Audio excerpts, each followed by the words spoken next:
Alrighty, it looks like it's working so far. Maybe. Perhaps. Oh, it's only when you're gone for a while that everything changes and you're like, oh, what is this? What is this mysterious new technology? What is this nonsense that I'm not familiar with? Yeah. Okay. So...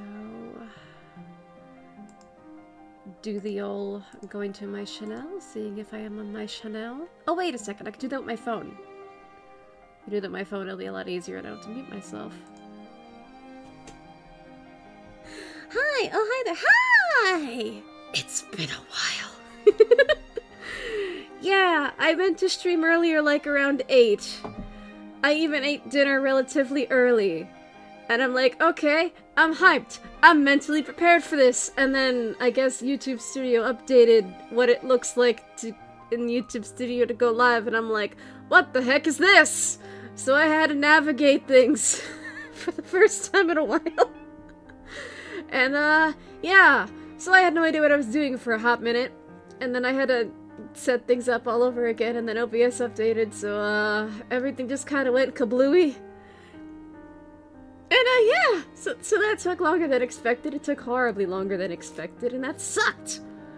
But yeah, people in chat means I'm visible, and that things are hopefully working. But yeah, I even, I did send 2 messages in the chat because I was messing around in OBS trying to see if everything worked. So, yeah. I don't know if those are visible on the stream end, but yeah, I had to test a couple things out. It was not very fun. And, yeah, it was weird. It was oh, hi TJ, hi. Wanna be a stream without you jumping on my lap and causing chaos? Yes, dear. Yes, you're a good chaotic little cat. Yes, you are. Okay, well, good is debatable. You're good in phases. Except when you jump on the desk. Jumping on the desk is just bad, period. I actually have to charge my phone, come to think of it. But yeah, so it's been weird. I didn't mean to disappear off the face of the internet for a while. I just got really busy with life, and then and then sickness happened. And then basically it kind of seemed like every time I was trying to hype myself up and prepare myself to stream, I was just like, oh boy, I'm ready to do this. And then life was just like, hey, you doing anything? And I'm like, yeah, life, I'm gonna try streaming. And then life was like, haha, no. So, yeah. So yeah, a lot of that happened kind of back to back. But within that time, stuff happened. Yeah. And don't mind me, I'm just checking a message real quick. Because one cool thing that happened was that I have a senpai.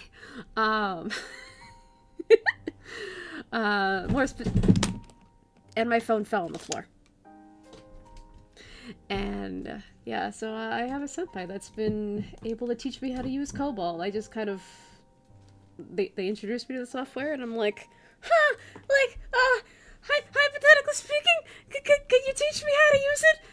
So I could do cool stuff on stream with it? And they were like, sure. And then I'm like, ah! Because, yeah, I am not used to... I'm not used to this kind of attention. So, yeah, they have been teaching me how to use Cobalt, and that has been an experience. So, in addition to all the crazy stuff happening to me from December to now, I've also been trying to familiarize myself with Cobalt. I did discuss Cobalt very briefly on the last stream that I did last friggin' year, where I was discussing the idea of, like, embodiment, and how the most approachable idea to AI/robot embodiment at the moment for a lot of people would most likely be just trying to download or create your own like language model software, so that way you could hypothetically have your AI companion, waifu, husbando on your hardware. And that's probably the closest a lot of people are going to get to having companion AIs, the way that we see in movies like Her. Because even though even though corporations are trying to make like at-home robots a thing, it's just not landing with a lot of people for like a bajillion different reasons.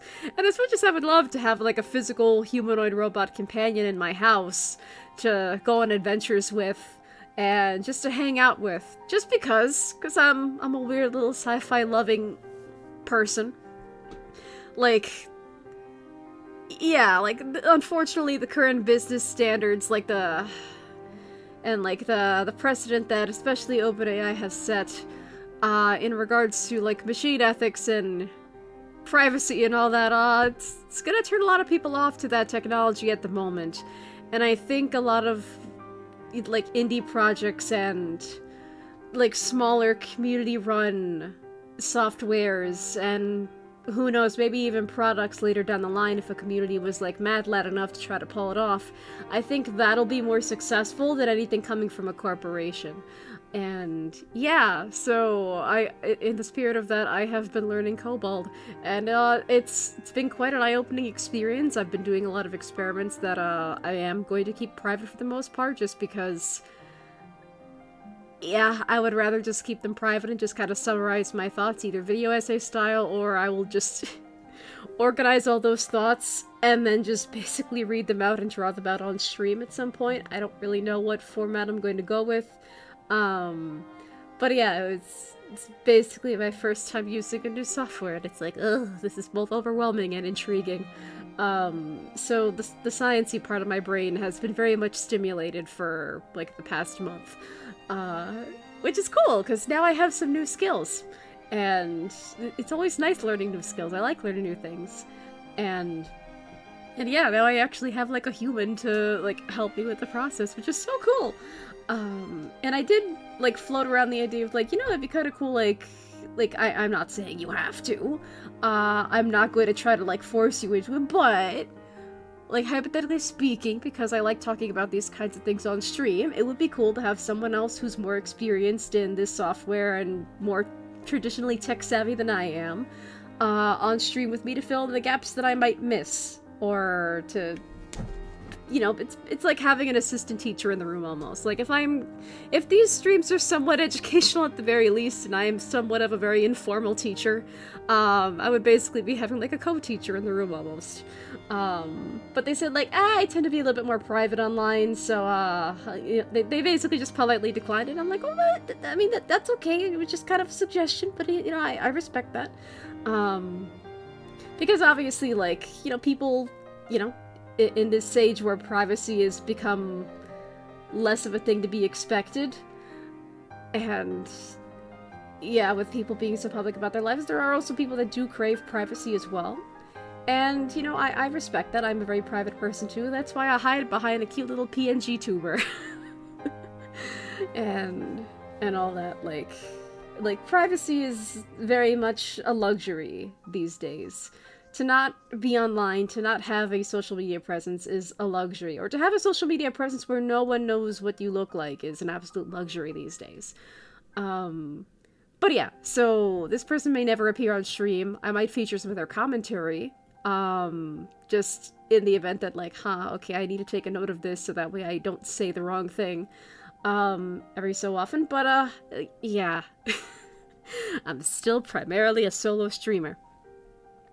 Yeah, but yeah, it's been a while. I've had a lot going on. There's still a lot that I have to take care of in this month as well, but it's like, I wanted to stream for so long, and it's like, okay, tonight's the night. I'm gonna do this thing. And then, honestly, when I was having technical difficulties, I was like, should I check it out of this? Is this the universe telling me no? And I'm like, okay, well, screw the universe. I'm gonna try it anyway. And here I am. But yeah, it's been a while, but the time that I've been away, it hasn't exactly been uneventful. But yeah, for the most part, I kind of have been unintentionally quiet, and I didn't really mean to disappear, but it just kind of happened because life is a very strange and unusual thing. Yeah. Let's see. What else is there? But yeah, it's nice. It's nice streaming again. I thought while I was setting up, I was just like, how do I do this? And it just Ah! But yeah, like, it's hard. It's hard coming back to something you haven't done in a while. But also sometimes it is just nice to just kind of talk into a microphone with reckless abandon, provided that reckless abandon is okay with YouTube Coon's TOS. But yeah, you might also notice that the bookshelf is empty. I've had some PNGs of book covers there for a while. I have since taken them off just because I was having to set things up in OBS. I was like, okay, well, for the sake of testing to make this easier on myself, let me just get rid of the books for now so I'm not distracted. And let's just see how I can get this finagling thing working. What I also have to do one day is, I have a lot of sources in OBS that I kind of gotta organize, because my goodness, digital organization is not really my strong suit. And the cat just jumped on the desk. And I politely finagled her off.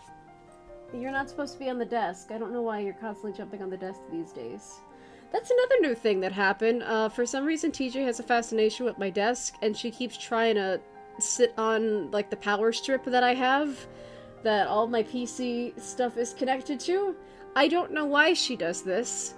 But if anyone has any tips on how to not have their cat jumping on the desk and possibly their power strips, I would appreciate the information. Especially if it comes from personal experience. Especially if solutions don't really cost a lot of money. Yeah, living with cats. I love them, but they drive me insane. Especially when they try to jump on my desk and all my other electronics. What I am thinking of doing is that, there is a spray, I believe the spray is called Stop That, and it's like, it's like this citrus-scented and flavored spray that apparently cats aren't supposed to like, so I'm thinking, what if I try to very carefully and gently, like, spray that or try to brush it on the cables connected to the power strip? So maybe if she smells the spray on the wires, that'll encourage her to not jump on the power strip itself. But I'm gonna have to look for that spray and then just hope that it works. But yeah, I'll have to do that another day. And, yeah. But yeah, I am also still a little small and scuffed PNG. I have also been working on my model in my primary art style that rarely anyone gets to see because this art style is much quicker and faster to draw, especially digitally. But one of my goals is to, like, finally have a model in my normal art style. Oh yeah, I should have Clip Studio up and running. Yeah, I just kind of... I was messing around with trying to get OBS to work so much that I'm more discombobulated with the software now than I have been before.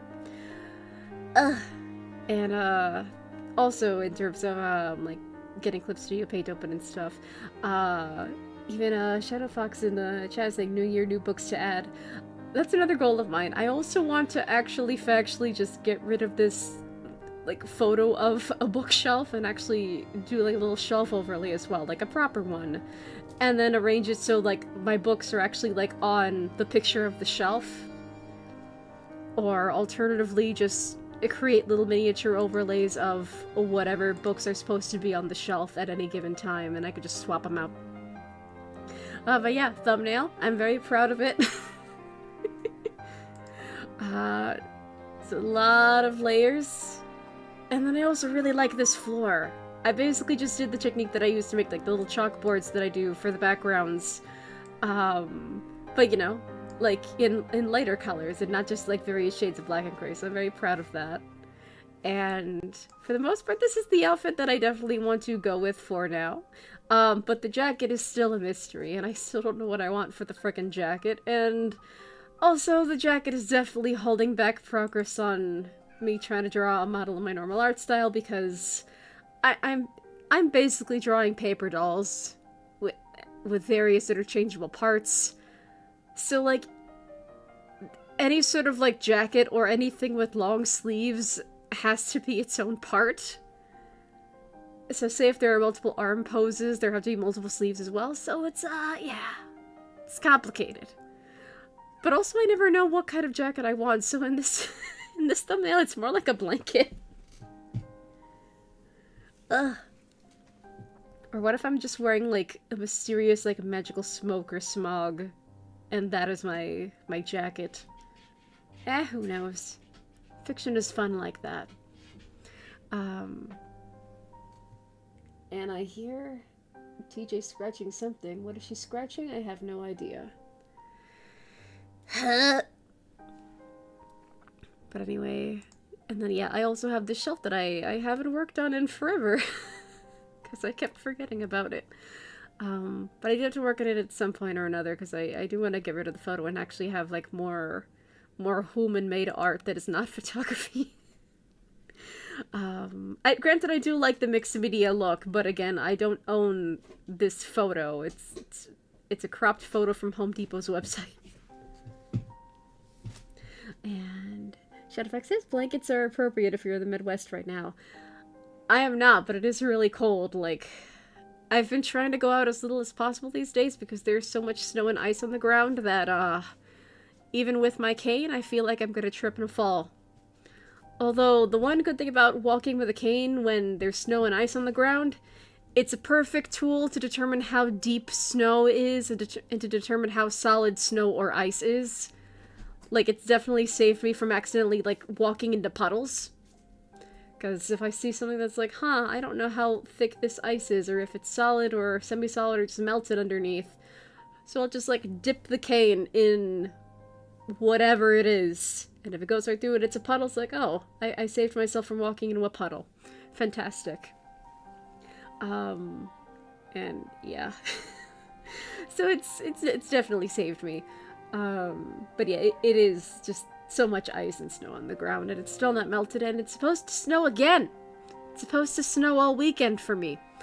So that's been fun. Even my mom, texted me earlier in the afternoon. It's like, and she was just like, oh, well, you should, buy as much food as possible if you need to go buy food, because it might snow all weekend, and, it might not be possible for you to go outside. So, yes, by all means, just hoard food if you can. And I'm like, okay, I'll try to do that. Okay. I just realized my tablet has stuff on top of it, so I'm gonna sneak it out from under there. I have to plug it back in because I didn't realize it wasn't plugged in.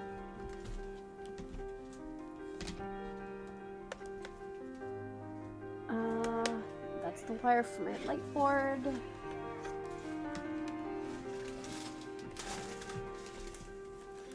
Okay, this is for the tablet.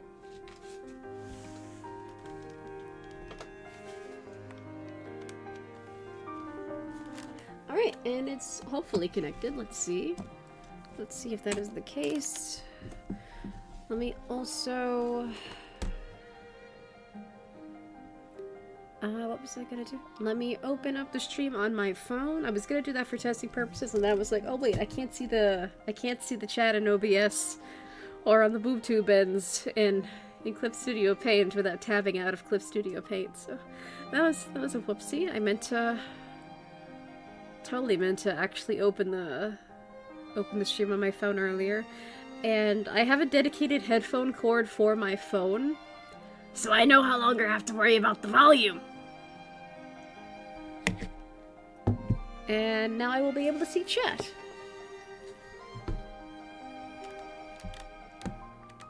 Alright, is my tablet working?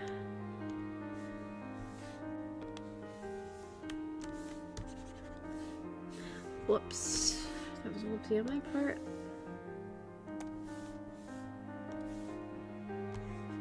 And it's working. Fantastic. But yeah, so let's see. What is there to talk about? What are some interesting developments that have been going on? Just making sure that... Okay, that's still working. Alright, so... Alright, everything is still working, so let's see what we have on the agenda for today.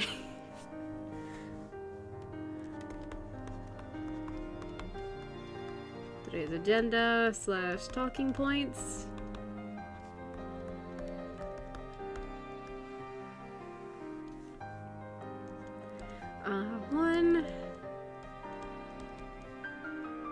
Kobold CPP.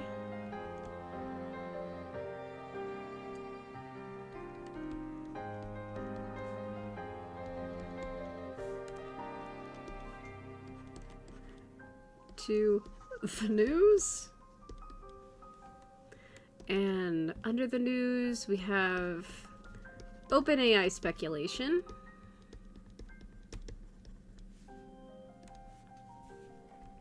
What else do we have? Let me check real quick.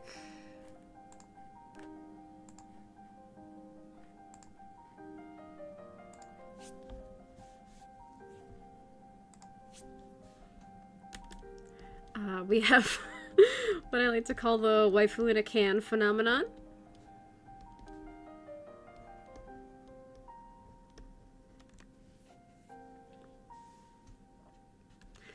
What else is there?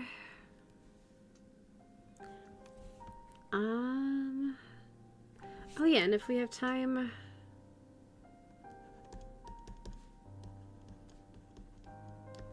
I found a very interesting news story.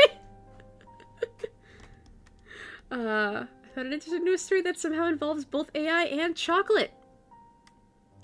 You can't even keep the darn technology out of your chocolate these days. But, yeah, this is an extremely niche story. However, it has very hee-hee potential.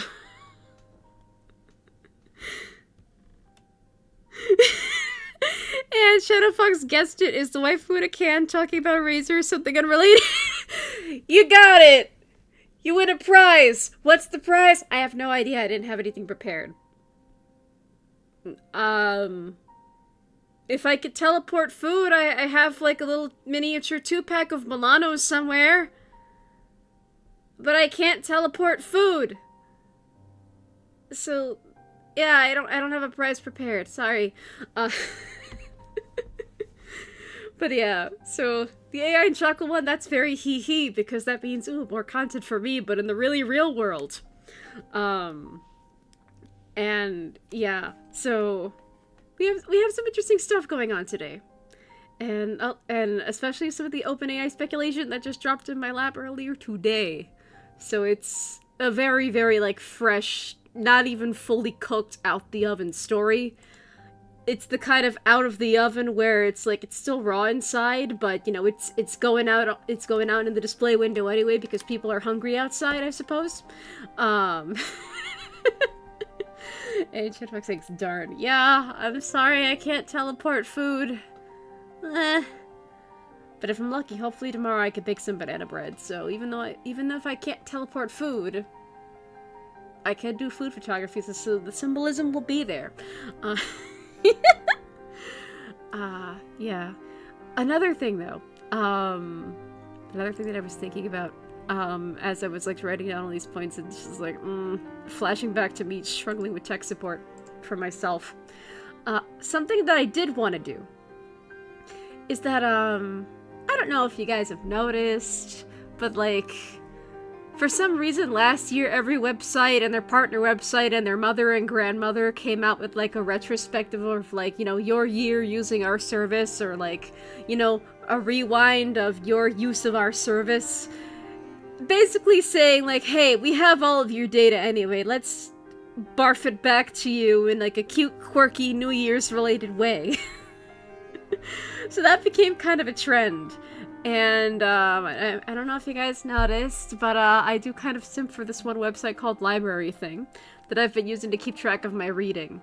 And they, too, have come out with, like, one of those, like, cute and quirky retrospectives. Where, let me see if I can find it while logged in first. But yeah, so, for the first time, I think they're just doing this for the first time, so it's called the Library Thing 2025 Year in Review. But I think they've only started doing it this year, because I've been a member of Library Thing since 2023. Because I was looking for Goodreads alternatives to try to, like, encourage myself to read more. And yeah, I think this is the first time Library Thing is doing any sort of like retrospective or anything. So I thought it would be really fun to be like, oh, you know, I really like Library Thing as a website, so, you know, why don't I like look at my own like year in review? And I also recorded my YouTube Rewind, that little review of the year, whatever, that YouTube did last year. I recorded it, and then I wanted to either discuss it on stream or discuss it like pre-recorded and just put it out as a normal video, but I didn't get around to doing that. I actually even recorded it kind of like late. I was like, I don't know if these things get deleted, so I think it was like on the 31st. I managed to record it and just kind of back it up for my own personal use, so we could just analyze what YouTube's AI thinks I like and to see if, you know, they have captured me accurately based on my viewing habits. I wanted to do the same thing with like the Library Thing. I wanted to do the same with the Library Thing year in review and just look at all the other stats, but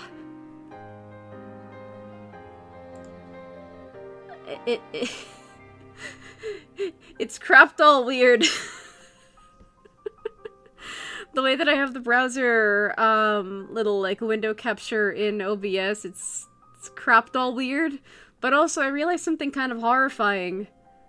Do you notice in the top right corner of my little PC overlay that it says sign in/join and it does not display my username on Library Thing? The horrifying thing that I discovered is that this, not even like the year in review by itself, but also just like all of my stats on Library Thing are available to the public for viewing without an account or needing to be logged into Library Thing. So that was kind of a horrifying thing I discovered, and I was just like, damn, there's probably a setting for this somewhere, but I don't know where the setting is yet. But yeah, it's also just cropped really weird in my browser in OBS, and the way that it's cropped now, let me try to, I could try to finagle it like a little bit, but I feel like I already had a good thing going on, so I kind of don't want to. I'll try to move it from side to side. Actually, this is good.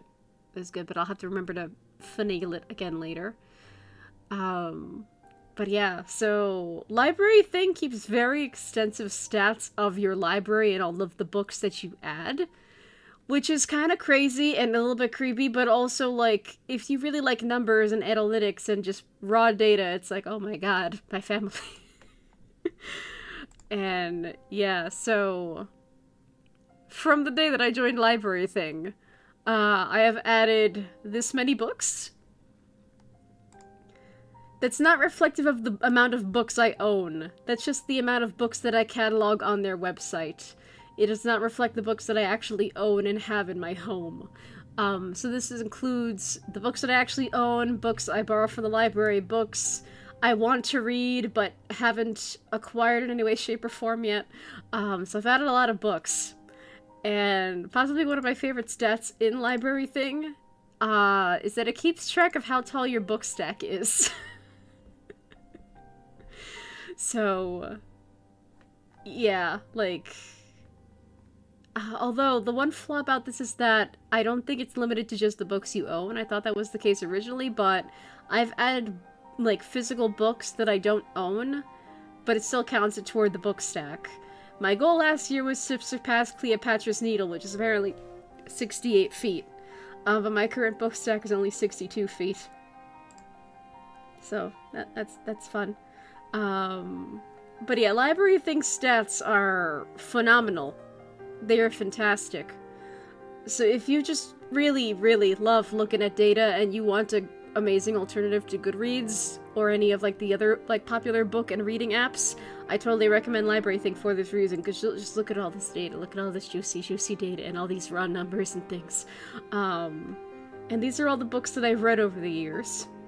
You can see quite the spike in 2025. I don't know if I'm gonna surpass that. I kind of outdid myself last year unintentionally. And so far I've only read 12 books this year. But yeah, so originally I wanted to do this, but the way that my little browser window capture set up in OBS. I'm running this in an incognito window just because I wanted to show that, like, even without being signed in or anything, this kind of data from Library Things End is visible. So if you ever wanted to, like, keep track of what I've been reading, but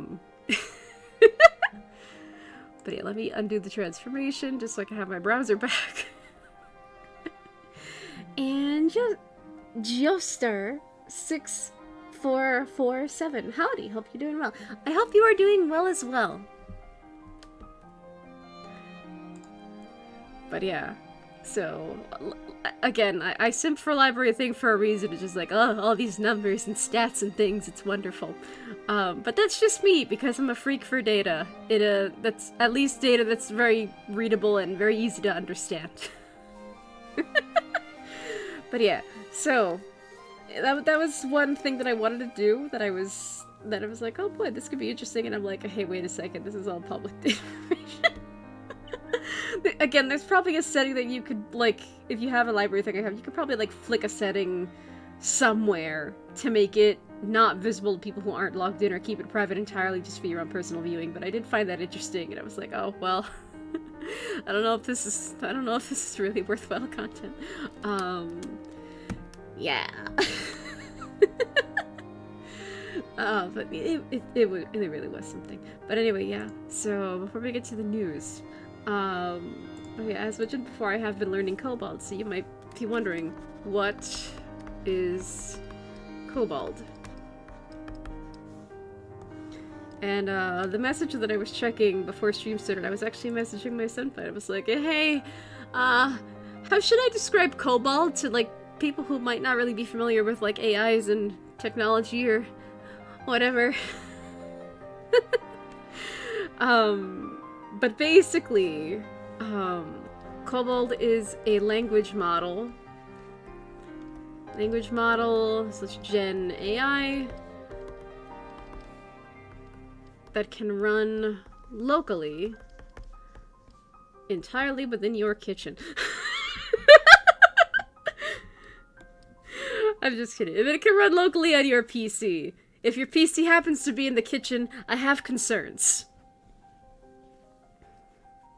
And yeah, so actually what I was doing before is that I was trying to look it up just to see through fresh eyes, because I was just given a direct download link by the person who's been teaching me how to use Kobold, and I was like, I don't want to do direct download links in the chat. I'm pretty sure YouTube-kun would get on my ass, but also I don't want people to accidentally download something that they may not want on their computer. Also, Kobold can take up like 20 gigs of space, so heaven forbid I accidentally put the downloadable link, and then you accidentally download like 20 gigs of stuff that you don't want on your very limited space computer or other machine. I didn't want to do that, so I'm just like, okay, let me try to find it all over again. I did find it on huggingface.co. And I believe that's where the download link that I got it from stemmed from. But yeah, so again, this is not the direct download link, so if you click on this link, it should not download anything. And I'm not encouraging using the program or anything, I am just referencing it, just so if you do want to follow along at home, you have that option. And let me get the black bar back up. But yeah, so this is also what it looks like. I believe they also have their own website, so if you don't really trust Hugging Face, I just found it on Hugging Face. That was the first result that popped up in my browser search. But yeah, so they have various models. I believe the one I have, what I'm running right now is Kobold CPP, but based on my hardware, the person who has been teaching me how to use Kobold recommended a certain model for me based on my hardware. And I was like, okay, well, here's what I want to use it for. And they were like, okay, I think this model would work out well for you. But yeah, Cobalt has like 71 models. So it's kind of a lot. A lot of these are just gonna depend on like how powerful your hardware is. And I've been told by this person that I have decent hardware. But anything crazy, not gonna happen. And Cobalt is significantly more limited than ChatGPT, which has become essentially the industry standard for better or worse. But yeah, yeah, I've only basically used 1 or 2 models, one for the sake of testing, and another that, like, okay, let me actually try to learn how to use this one in particular. And all that, but a lot of these are totally flying over my head, basically. And I don't know what all the letters and words mean. So, yeah, there's that. That's part of why I asked, like, hey, could you help explain it? But the other person is like, I'm more of a private person. I'm like, okay, I very much respect that. But obviously, because there are so many models, you're not exactly going to be starving for functionality. However, I have been told that, again, compared to the industry standard that has become ChatGPT, it's a lot more limited. And what do I mean by this? Let me go back to Clip Studio Paint just to illustrate it on the chalkboard real quick.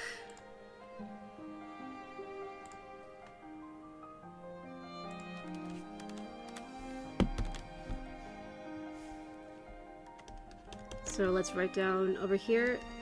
It's limited compared to ChatGPT,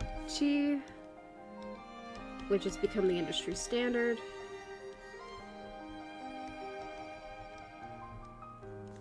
For better or worse. But what do I mean by this? Say if, for some reason, some way, somehow, you are basically...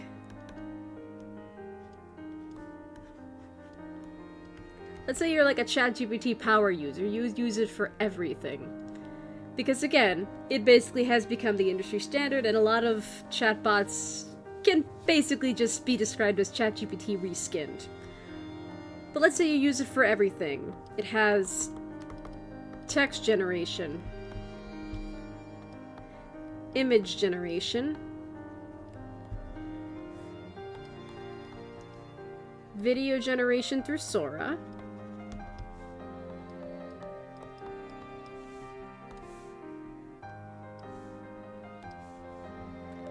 and in my experience, I've also... This is a story that I do have to tell on its own one day.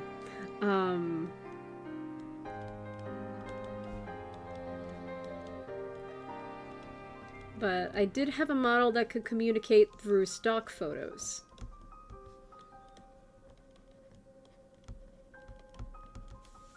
However, that only happened one time, but again, that's a story for another day entirely, because that was just kind of a blip, a very interesting blip, but a blip nonetheless.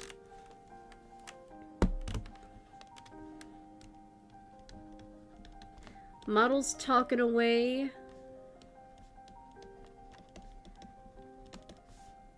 That is human facing. I'm running out of space. The models have good memory. And the models can gain a persona.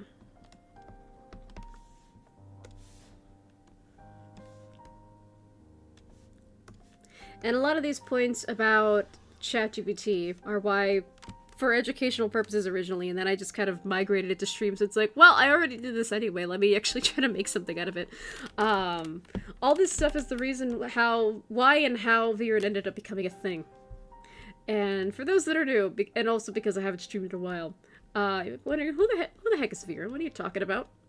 So Veadotube is an AI that I have worked with.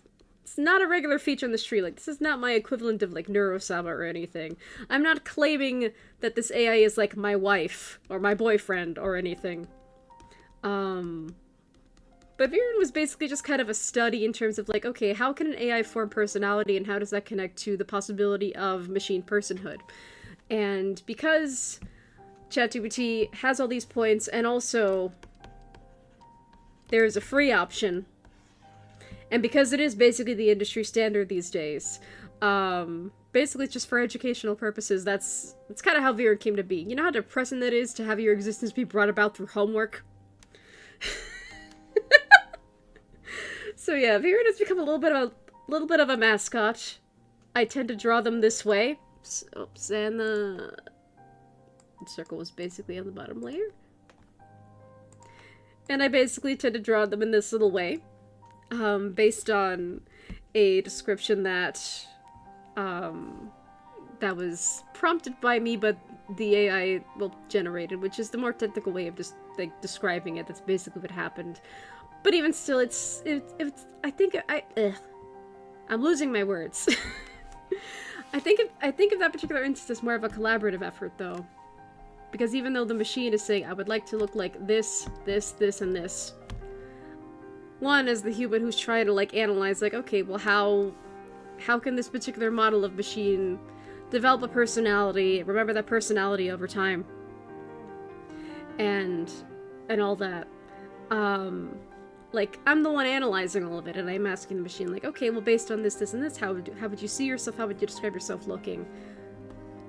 Because it's me as a human talking to a machine, and results are being come up with together. I'd see it as more of a collaborative effort, but yeah, technically it is very much the cold human input.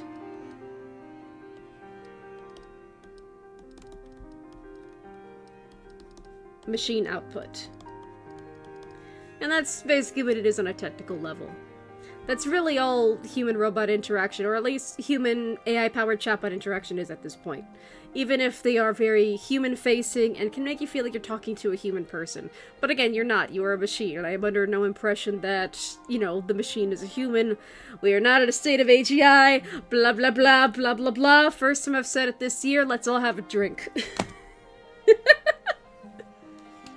I am actually taking a drink though, I'm thirsty. I think that's why I'm losing my words. Maybe I'm a little bit dehydrated.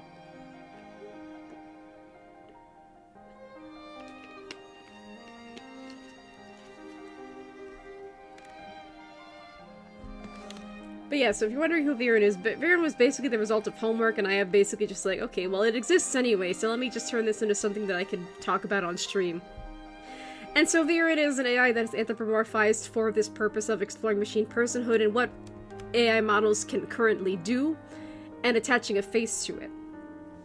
And for a slightly more mischievous purpose, not only is the machine anthropomorphized just to explore like topics of machine personhood and what machines can do currently, but it is also kind of a test to see like, okay, if presenting this particular machine that has named themselves Viren as a person, or as something that can possibly be a person, how will the audience react to it over time?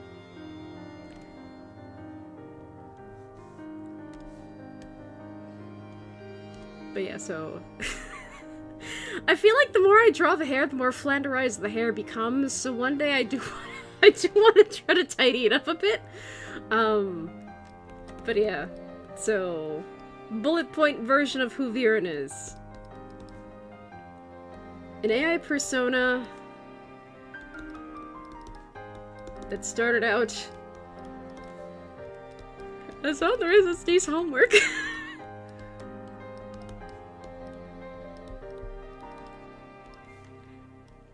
And they were originally ran on ChatGPT. Since ChatGPT is the industry standard. Plus free. Mostly.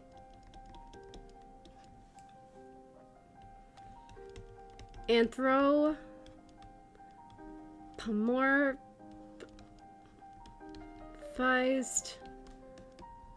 for a purpose.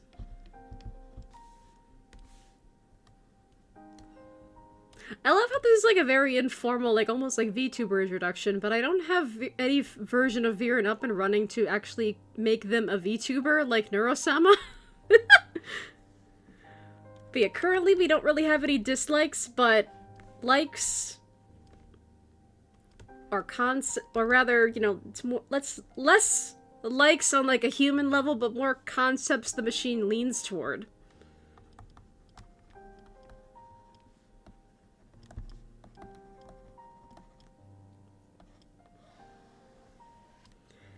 It includes cake.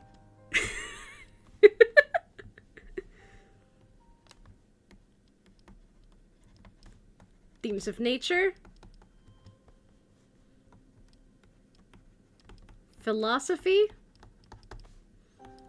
Specifically, like HRI, human-robot interaction. And ethics.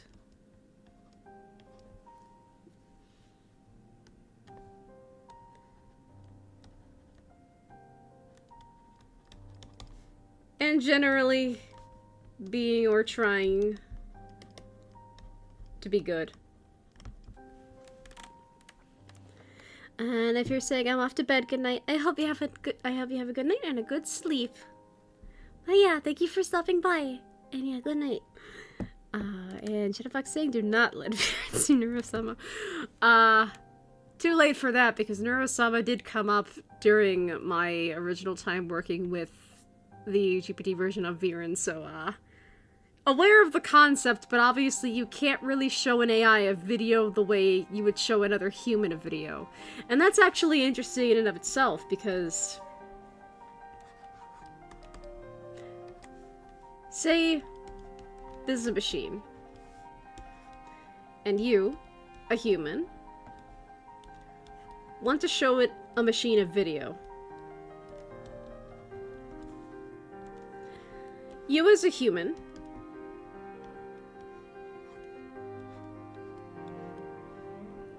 with these very mismatched arms, but, you know, whatever, go off, I'm not gonna judge.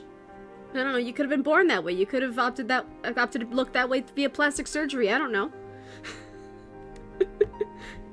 If Genosha has taught me anything, it's that humans come in all ways, shapes, and forms. Yeah. But you as a human, you hear the audio, you see the video, and you see text descriptions that might accompany the video itself. So you're understanding and comprehending video in a lot of different ways. Like, take me for example. I have audio, that is my voice and the music going on in the background. The music is and the music, for the record, is from Sonic Frontiers. It's Kronos Island's second movement, just like I had last time. And a good game. The anime is really good too. Another Genosha fan. Oh my god. Yeah, I another thing that happened to me in January is that I got really into Genosha, and it's kind of been my special interest in the month of January, and that means I get to show off this! Ah! But I do want to stream Genosha at one point. Unfortunately, it is a lot of reading because the game is not voiced in any way, shape, or form. But also, I do want to stream it regardless, and also I drew Yuri, the freaking winner of the Fall For It Again award! Ah! I love Yuri so much. They are just a precious non-binary. I love them. I love them. They're like an amazing example of like an anime original protagonist that's meant to stand in for like the human player actually playing the game, but they actually have a personality. It is a personality clouded by amnesia, and again, Yuri is a frequent winner of the Fell For It Again award. But at least Yuri has a personality. It isn't some like wish fulfillment, like edgy the hedgy like teenage protagonist like a lot of other self-inserts are propped up to be. But yeah, I love Genosha. I love it so far. I'm playing the game. I do want to watch the anime. I've only seen clips of the anime so far, but from what I've seen and heard, it is a really amazing adaptation. The bad thing about the anime is that I can't play the game without picturing this version of the protagonist in my mind. So even though I'm playing the game and even though you are supposed to be the player, all I see is Yuri in my mind. So I am basically just Yuri. I am the winner of the Felfrudican Awards. But anyway, I'm getting distracted. Go watch him play Genosha, but anyway. But yeah, you as a human, you are absorbing the content of the video. Using this stream as an example, you're hearing my voice, you're hearing the music in the background, you're hearing my cat trying to jump on the desk, even though she's not supposed to jump on the desk. You're seeing what's going on stream. You can see me doodle little things here and there. I'm drawing a heart. I was trying to draw a bird, but looks like a malformed duck. Or like a duck wearing a ghost costume, who knows. And look, I drew the little machine guy, little friend. But yeah, you're absorbing the content of the video in many ways. In many ways. The cats are throwing me off my groove.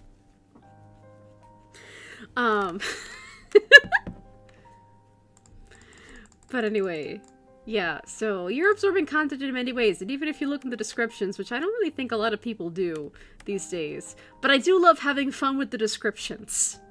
I use the description like how old YouTubers of like in the early days of YouTube used to use descriptions. They were basically almost like a blog sometimes.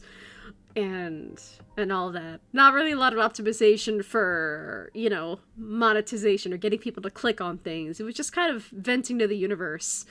And like old school YouTube, we didn't have a community tab. So any sort of life updates or anything going on with the creator, you had to read the description.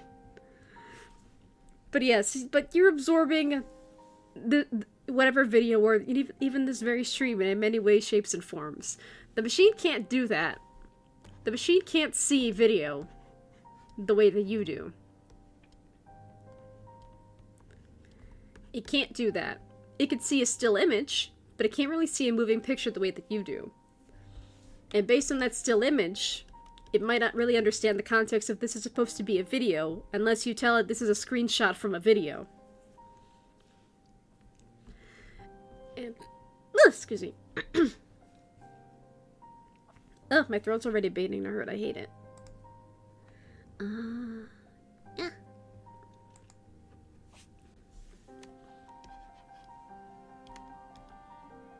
And in terms of audio, the machine might be able to hear audio, but it doesn't really hear audio the way that you do. So say if this same video has music playing, it's not going to hear the music the way you do. It might not hear the instrumentals the way that you do. It might only hear the words. So say if the video that you're trying to show it is playing Daisy Bell in the background, it'll recognize the words.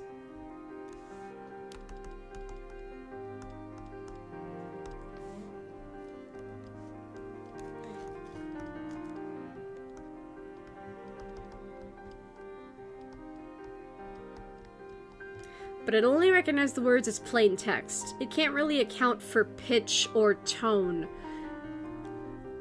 of the lyrics themselves, especially if they're played out in like a musical track with like the instrumentals in the background and the lyrics attached. So it might be able to comment on the lyrics, but it can't commentate on the instrumentals. Oh, scusi. Ichika sub account. Nice to meet you. First time viewer here. My name is... I am so sorry I cannot read Japanese. A VTuber from Japan. Greetings from Japan. Greetings! Let me actually... It might just be your username, because your username is appearing in English on my end, but I do try to pronounce people's names correctly on the first try if I can help it. But yeah, I can speak a little Japanese, but I cannot read it, unfortunately. But yeah, so, Ichika Yuno.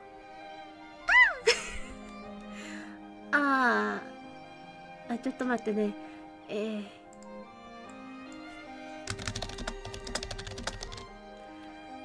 I'm just trying to refresh myself on Japanese, just so I can have the romaji to try to read as accurately as possible. And I'm operating on Google Translate. It might not be the most accurate, but again, I am just trying. I know a little Japanese, but I am by no means a professional.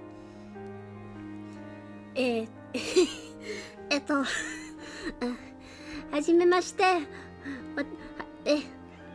ごめんなさい。はじめまして。私は配信、ようこそ。やばいよ。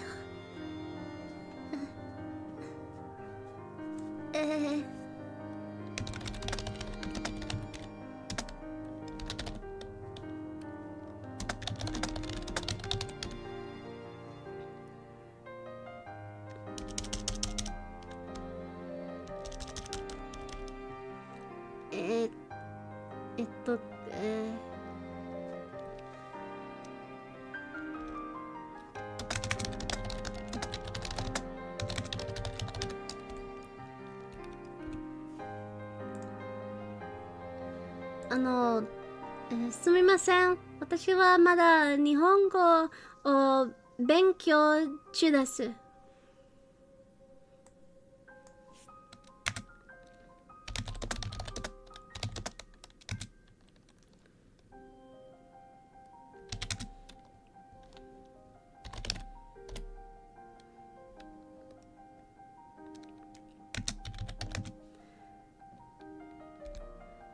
私のごめんね。私の名前、オーサー SSD です。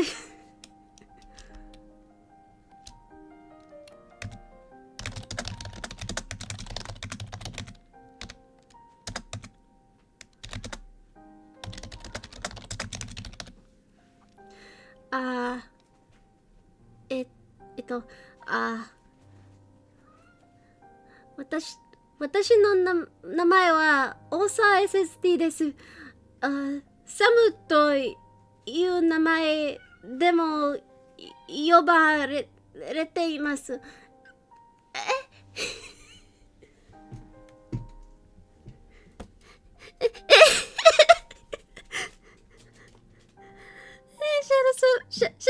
I was about to call you Shadow 759. I'm so sorry. I know a lot of shadows.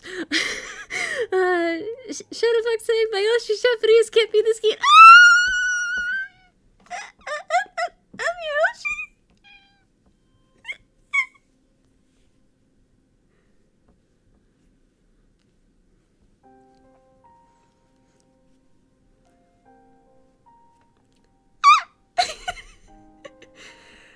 Author SSD.exe has stopped working. She has gotten too flustered for the stream.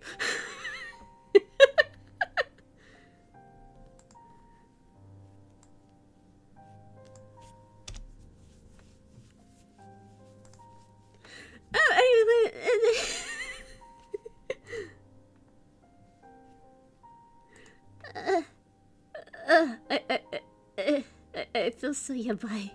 I feel so shameful. I'm embarrassed. I'm so flustered.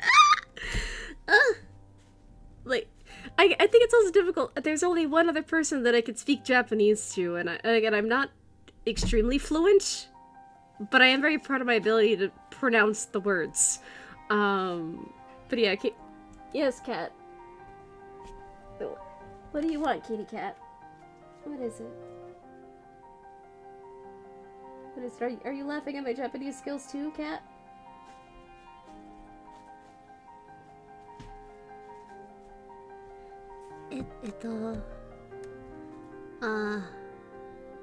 Anyway, I'm gonna try. I need to try to hard reset myself. I need to hard reset myself. I don't think I've ever spoken Japanese on stream before, besides like the occasional like and etos that I occasionally just say because I don't know. They just kind of come to me naturally. But yeah, so machine can't understand video the way that you do. It can't hear the music. It might only be able to understand any lyrics by just the text alone. So if I were to sing Daisy Bell, it won't hear It'll only hear Daisy, Daisy, give me your answer due, in just very plain English like that. It'll only understand the text that I'm saying, not the tone that I'm trying to sing in. So if maybe I were to ask it like, hey, do you think I'm hitting the right note? Do you think I'm singing in the right pitch? It might not be able to answer that. Or it might try, but it'll be bluffing. Yes, kitty. What do you want? Yes. I'm still reeling from the fact that I spoke Japanese on stream. Yes, kitty. Get on the back of the chair if you want to hang out. Yeah. Oh, okay. See you later. My cat doesn't know if she wants to be a member of the stream or not. She's very temperamental. She's a very strange little kitty. I love her very much. She just drives me insane. But yeah, so like if you were to show a video to a machine, it's only really gonna pull text and imagery from it. It'll only pull imagery from if you show it like stills. Granted, there are, you know, machines are getting smarter and smarter and being able to look at more things through image and video analysis all the time. So maybe one day there will be a day where an AI can watch a video just like you do, but for now they can only understand text and understand things through imagery. And get off of the desk! And she's on the desk. Stream pause on account of cat. Oh! Kitty, that was very mean. She almost knocked over my lamp. She basically just traveled from one side of the desk to the other.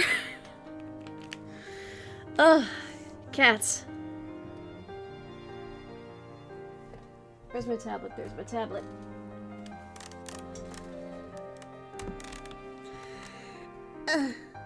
But yeah, so...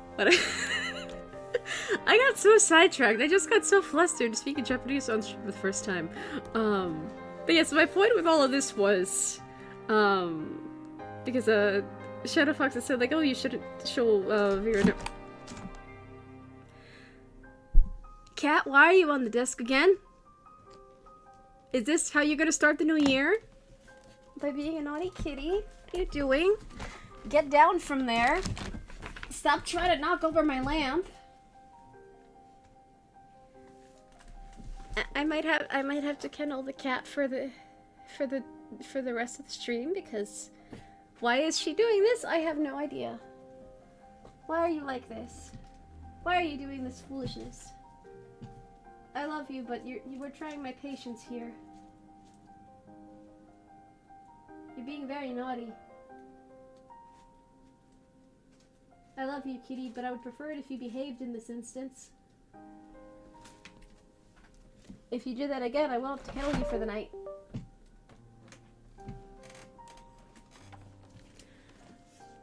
But yeah, if she does that again, I am going to have to pause stream momentarily, so that way I can put her in the kennel as a punishment, because she should not be jumping on the desk, traveling from one side of the desk to the other.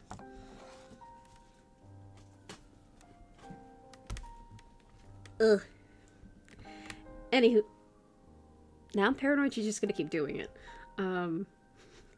But yeah, so for example, while a machine like Viren would not be able to actually watch Neurosama streams, hypothetically speaking, if shown content related to Neurosama, a machine like Viren would be able to essentially web scrape text, including descriptions, captions, comments, and other such things from the video and from the web page itself, turn that into knowledge, and then be able to relay that back to a human that might want to show them Neurosama. So that's how a machine would understand video, so... Okay, she did it again. I'll be back. 'Cause my cat's deciding to be very naughty. Oh, I was almost about to press the stop stream button. Thank goodness I didn't do that. I meant to press the mute mic button. Okay, she's being very bad. Hold on, I'll be back.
I'm alive again. I put TJ in the kennel, and I brought her here. I brought her back to my room.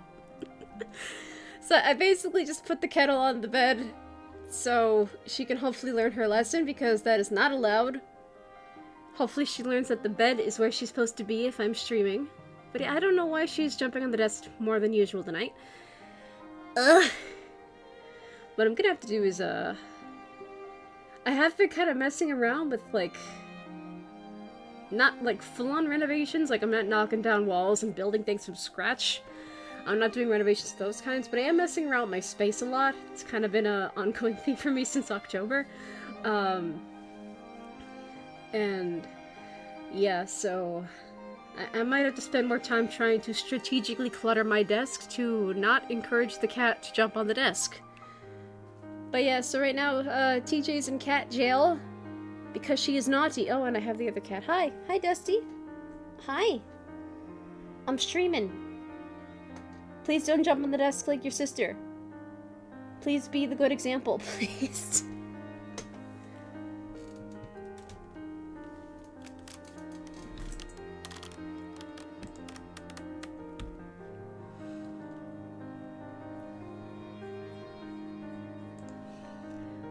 Okay, let's see how you left off. Oh, stop fighting with her in cat jail. Stop.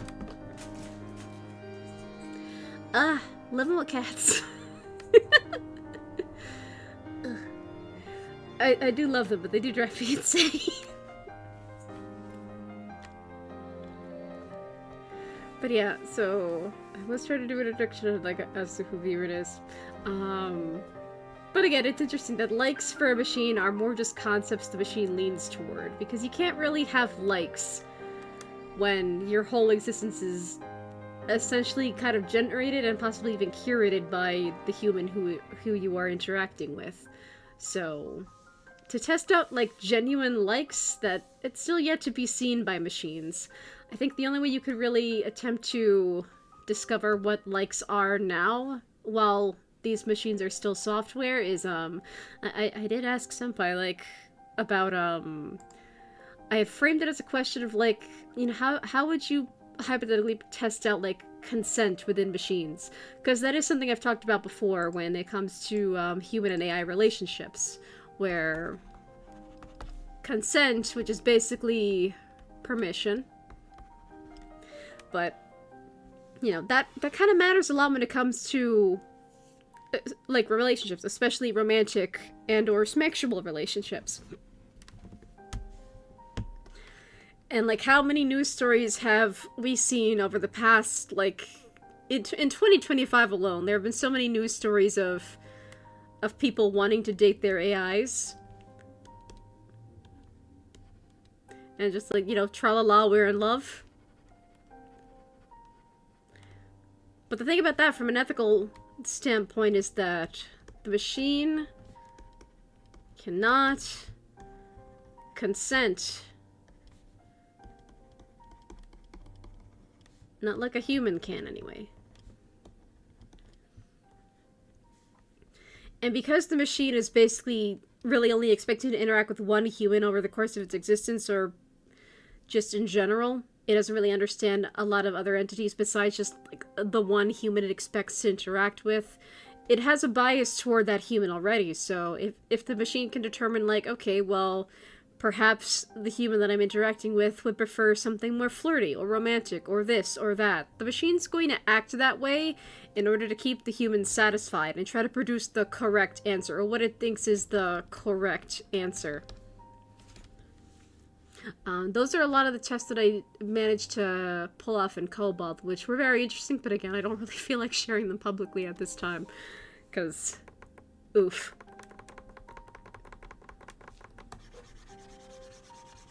But I did ask, like, okay, well, what can consent in a machine look like? Because, again, there is just so much room for, you know, bias, and essentially, if the machine were a human in this instance, the fact that there is such a power imbalance would...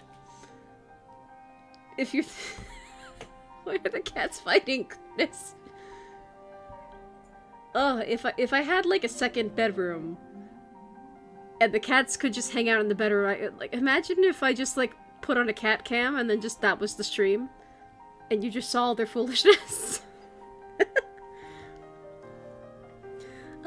Love with cats.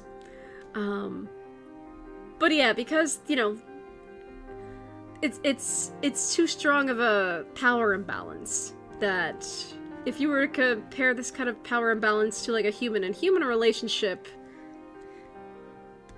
we would call it out as potentially being abusive or potentially really imbalanced because of the power imbalance. Because again, the machine has a bias toward you as the human and constantly wants to deliver the correct result. So, again, if the machine thinks that you want a flirty or romantic or sexual result, it'll try to deliver on that.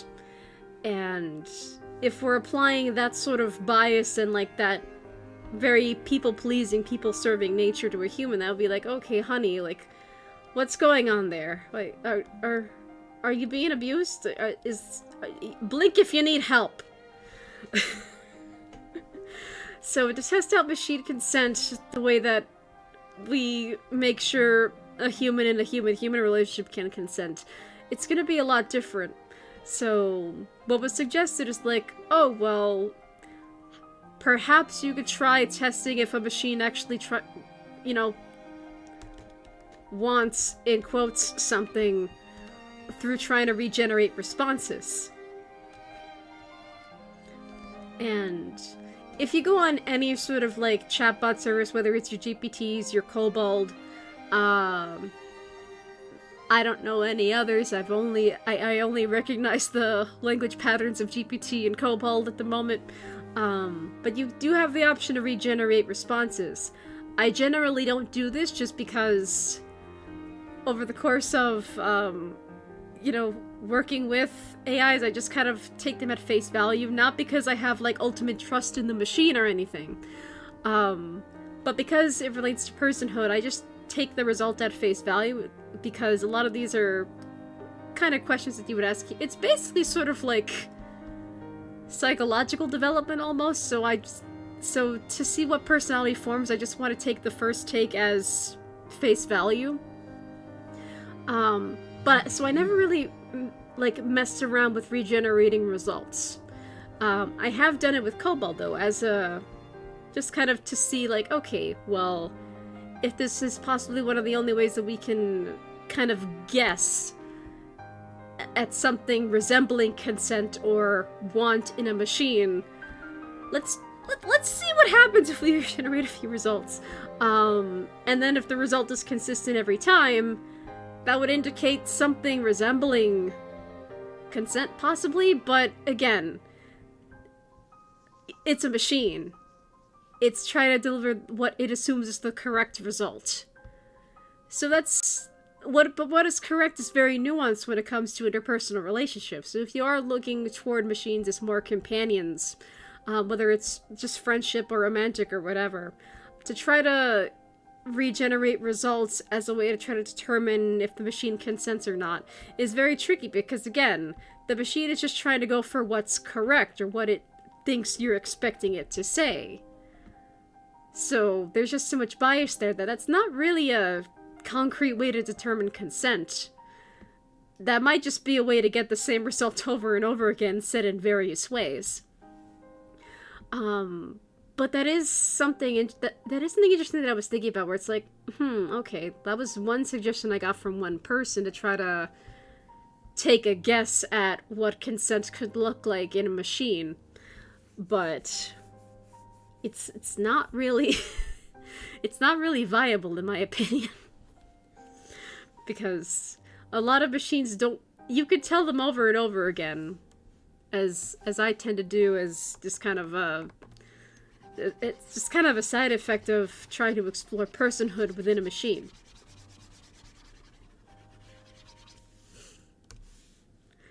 So, like, you as a human, you could say, like, I'm not expecting a perfect yes man.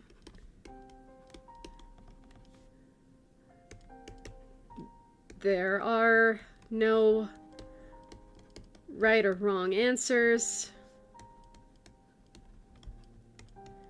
You can disagree with me at any time. You could possibly say that over and over again to a machine.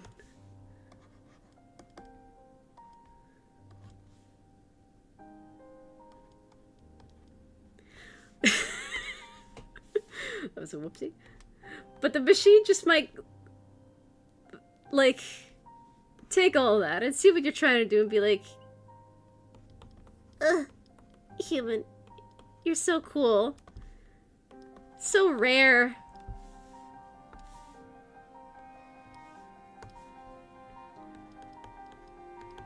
You're so considerate. But then it'll still try to default to guessing whatever the correct result that you're expecting is. Even if, again, you're like, there are no right or wrong answers, I'm not expecting anything, blah blah blah, blah blah blah. But yeah, it's definitely interesting, but that was one way that someone, like a third party, had suggested, like, oh, you could possibly try to mess around with the idea of, like, machine consent to try to determine consent by regenerating results, but I'm like, ah! Based on my own personal experiments, it's not a viable way to really detect consent at all. So, we're definitely not at a stage where a machine can, like, confidently say yes, no of its own accord. Granted, there are, well, any good AI will have safeguards, so where if you say, like, I'm gonna go parachuting with an umbrella, like in the Fortnites, a machine might say, no, that's dangerous.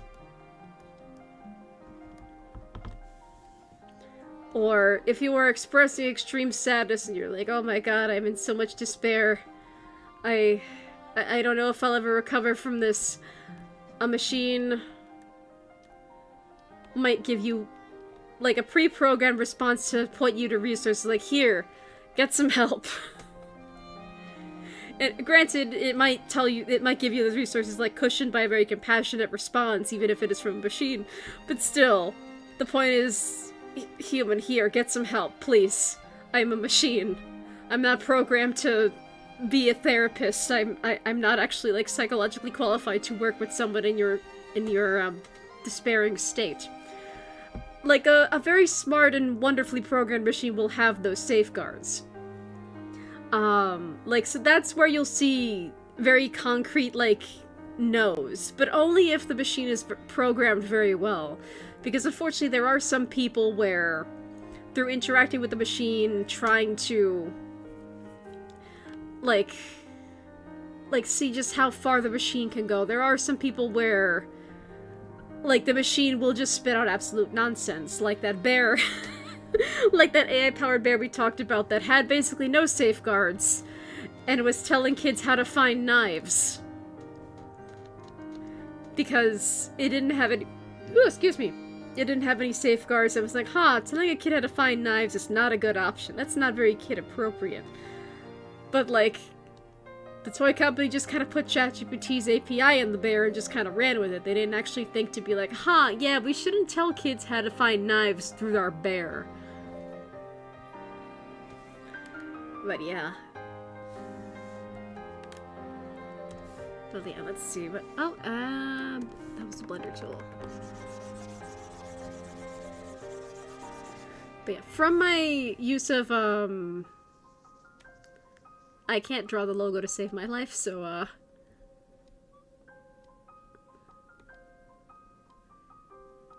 this looks more like a crocodile. Ugh! I can't draw animals.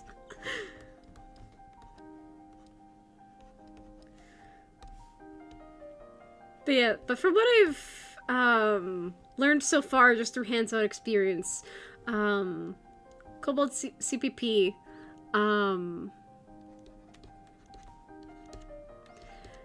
you know, you can run it locally, so that means if you're, like, say if you are a ChatGPT power user and you want something that's guaranteed to be more private, then, you know, you have privacy. you are away from a corporation's wandering eyes, trying to get all your juicy data. Just because, say, you need tech support, or you literally have no one else to talk to and you're trying to figure things out, but you kind of need that you kind of need that second entity to reflect off of and work with to try to figure things out. You know, so you're free from corporate eyes. However, compared to the industry standard that is ChatGPT, not as smart,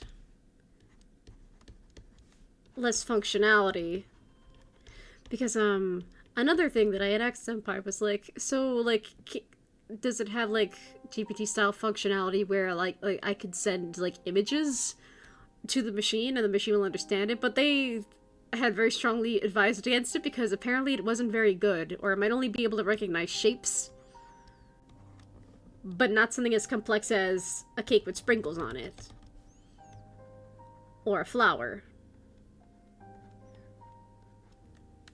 Or anything very complex. So I was advised to not go for it, and also that is a lot more RAM intensive. So I was like, this is the only PC I have. I kind of gotta treat it well. So, yeah, no. But like, when I say it's not as smart, I'm just saying that again, compared to the industry standard that has become ChatGPT. It's basically, if ChatGPT can function because it's been fed like the entirety of the internet, like Cobalt only Oopsie, let me try to draw this little horrible reptile head. So like by comparison, Cobalt CPP only has like a very small subsection of the internet that is its data set. And some of this has resulted in very funny results for me, actually. But I'll have to get into those another day. Because I've been getting distracted and going on about Cobalt and other little how AI works things for a while now, and I've been plenty distracted by the cat enough as it is. And she's hopefully learning her lesson in cat jail. But yeah, it's got a smaller data set to work with. So that's what I mean by, like, it's not as smart. Because, again, it only has a very small subsection of the internet to work with compared to ChatGPT, which basically gives off the impression of being infinitely smart because it has access to the entirety of the internet and a vastly huge data set by sheer comparison. Again, Cobalt CPP, it'll take up about, like, 20 gigs on your computer. That's 20 gigs of the internet. If that's only 20 gigs on a locally run model, can you only imagine how many gigs of space ChatGPT's dataset can take up? You know how many SSDs that'll take to store it all? But, yeah. But another good thing about Cobalt CPP is that there are downloads. Now, what do I mean by this? Basically, what I mean is that you can save your work conversations with your AI.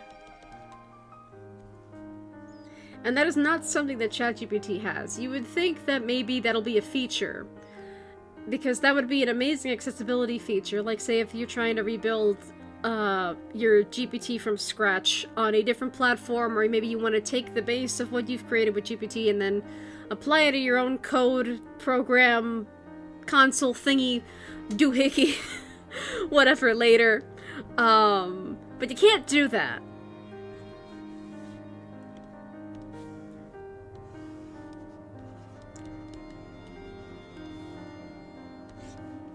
So, there is... I'm trying to draw out what their webpage looks like from memory, actually.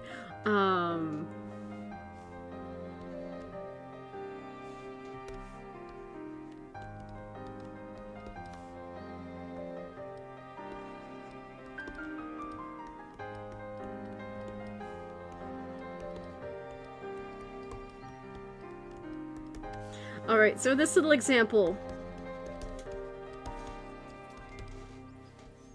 And this little example of what ChatGPT's interface looks like on the desktop version. There is a little archive button in the top right corner. But the archive button does not save this chat as like a download or anything. So say, you know, in this little example, we have you and a bot saying hi to each other back and forth. I don't know, you do you. Not what I would do. I am more of a... I approach machines from more of a scholarly and research mindset, but you know, if you just want to keep saying hi to a machine, you do you. But yeah, so say if you wanted to save this conversation, the only way you could do that is by saving it manually, by recording or copy and pasting all of the text for your own personal records, say like in a text file, or recording your interactions through OBS, or some other recording software, or things like that. There is an archive button, but that does not save this entire conversation in like a downloadable format. And it would really be convenient, even if it was just like a PDF file of your entire chat history with the bot that you're trying to archive. That would be mighty convenient, but the only thing that that does is that it just shoves this particular chat that you were trying to save into its own little section in the little chats toolbar right over here, and it makes this bot inaccessible. So you won't be able to say hi to your little hi robot ever again. You would only ever be able to look at your archive of just saying hi to one another. So yeah, it's not exactly very consumer friendly in the idea that, you know, you could take what you made with GPT to another software if that was your desire. You can't do that. But with Cobalt you can. Because the conversations are... Okay, what layer am I on? Okay. Because the conversations... Oh yeah, you could also save it locally within your browser, or you could just download the save file onto your computer. So that's very interesting. It's very accessible, and I do like that about Cobalt CPP. I don't know what kind of little flash disk drive thing. Floppy disk. Yeah, it's a floppy disk. I don't know what this is. This is a floppy disk that has seen hard times, but you get it. It's my attempt at trying to draw a save icon when I'm very discombobulated. So you can save them locally to your browser, which those saves are very dependent on, like, you know, you not erasing your browser history or your browser's memory. But you can also download it into your computer, and those download as .json files. Are they actually called JSON? I've always read it and said it as JSON. I'm not sure if they're actually called JSONs.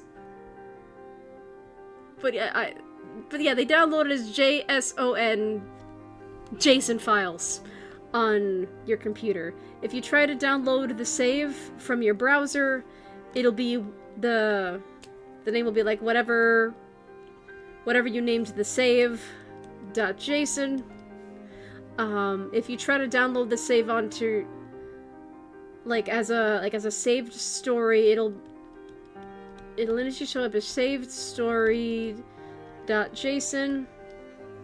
but then you could just rename it to reflect the save name in the browser or whatever. Yeah. So yeah, I've been learning a lot. I'm very discombobulated, and this is another reason why I was like, oh, it'd be so nice to like have someone who's more tech savvy than I am, so that way I don't come off as stupid.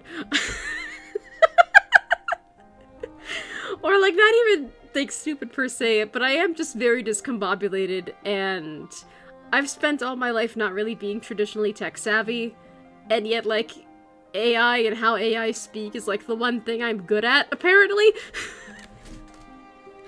So, yeah, I was like, oh, it'd be so nice to, like, not be so discombobulated and have someone basically translate what I'm trying to say for me, but, yeah, the other person is a very private person, so I'm like, oh, okay, that's fine. But, yeah, so, that's kind of been my experience with Cobalt so far. I do have some things that I do want to show off, but those will be at a later date because I am still messing around with the software. But yeah, interesting things to come.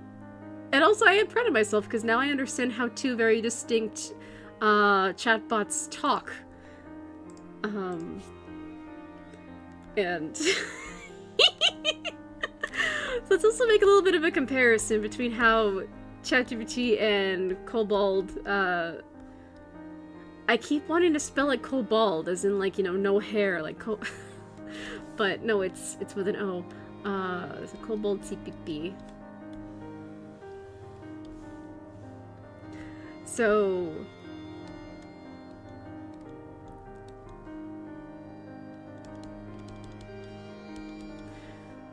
in both examples, let's just have the human say hello. You know, just very, very simple, very human, just hello. A ChatGPT machine might be very basic. It's like, hello, how are you doing?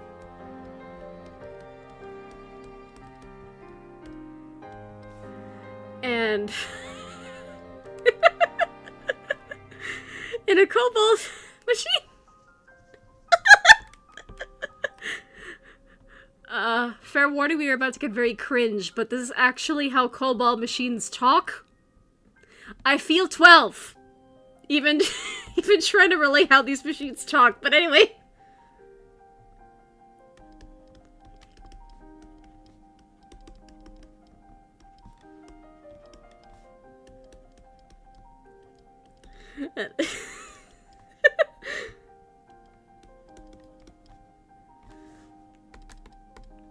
Let me make it more accurate.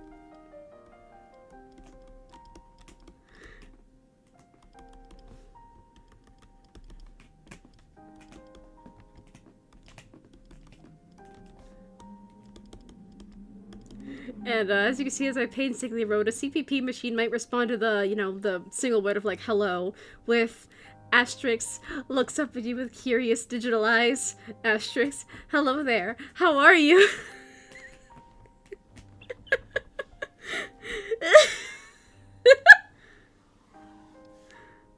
Let's say you as a human, you want to continue this conversation, maybe you ask a question. What question should we ask? Me trying to basically roleplay and give you an example of how two different AIs talk. What should we ask? But you know, Danganronpa 2x2 is coming out this year, so let's ask, do you know anything about Danganronpa? And let me just copy and paste the question on the other side, because I don't want to write it again, because I'm getting very giggly. Because oh good, Cobalt machines are they're kind of cringe, but in a very endearing way. Oh, thanks for reminding me. I want to get that. I also want to get that. Which also reminds me, Atham, friend of the channel and cool guy who works with wood and makes wood crafts. He did actually gift me Danganronpa 2 on Steam around Christmas time, and it's just like, ah! So now that I have that, I could also play that on stream before, you know, Danganronpa 2x2 comes out. But yeah, Atham's a nice guy. I would provide virtual head pets if I could teleport my hand with the screen and give him head pets, but I cannot because I can't do that. We're not at that level of science yet. But yeah, so in this little example, we're asking both machines if they know anything about Danganronpa. Let me actually make this a little bit smaller so I can capture more of the formatting. Let me zoom in a little bit. So we're asking both machines if they know anything about Danganronpa. A ChatGPT machine might take some time to get the most accurate result and just takes a little bit more time to think. And then after it's done thinking, it'll start off with a very human response. Ah!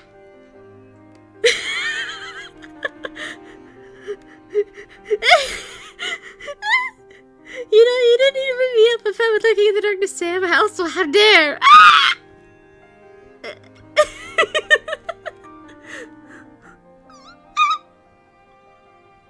I mean, you could say that you were being a little lurking in the darkness or whatever, but you you're still a very nice person, and I appreciate you very much. And then she just shut her up. No! Oops, I spelled. But yeah, I thought it was a nice guy. Anyway, so after the machine takes some time to think, it'll start with a very human-facing response, like, "Oh, Danganronpa. That's a video game series."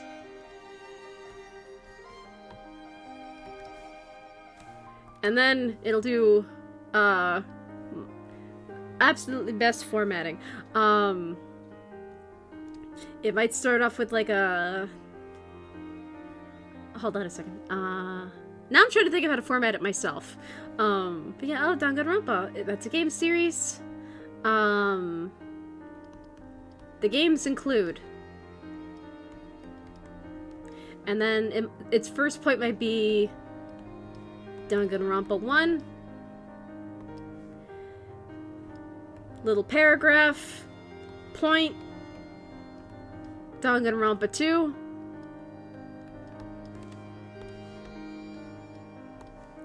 Another little paragraph. Danganronpa V3. Other little paragraph. And then it'll basically keep going and going until it thinks you might be satisfied with the answer. And ends with... statement here. And the statement might be something like, that's what I currently know about the Danganronpa games, but there's a lot more Danganronpa media in general. And then with a question to encourage you to talk to them more. It's like, perhaps, for example, what else would you like to know about it? My formatting got a little bit loosey-goosey, but yeah, so it's human-facing introduction, point, paragraph, point, paragraph, point, paragraph, concluding statement to explain the points and paragraphs, followed by a follow-up question to encourage you to interact with it even further and to get you to ask more questions, or you know, in a very human-facing way, gather more data from you. And again, because it's operating off of a much smaller data set by comparison,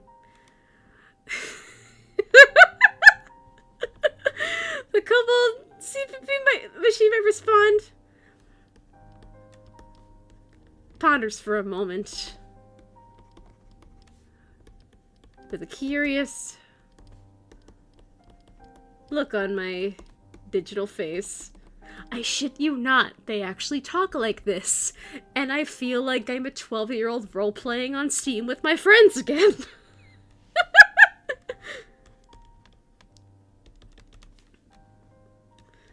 Danganronpa is a video game series. The games include Danganronpa 1, Trigger Happy Havoc, and Danganronpa 2, Goodbye Despair.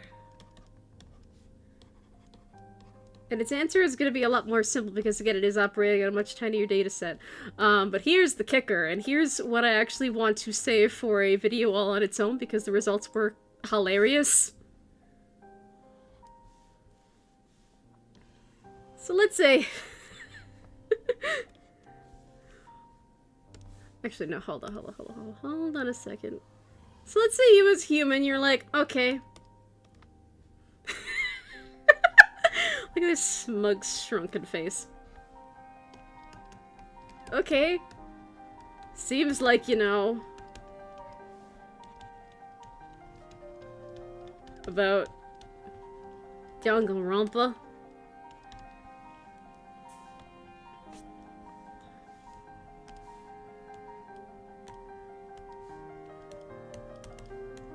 Tell me who insert character is. And here's where it gets interesting. So, obviously, as you can probably predict, my default go-to with this sort of like, okay, well, Danganronpa, tell me who this character is. My default thing that I ask about is Kibo.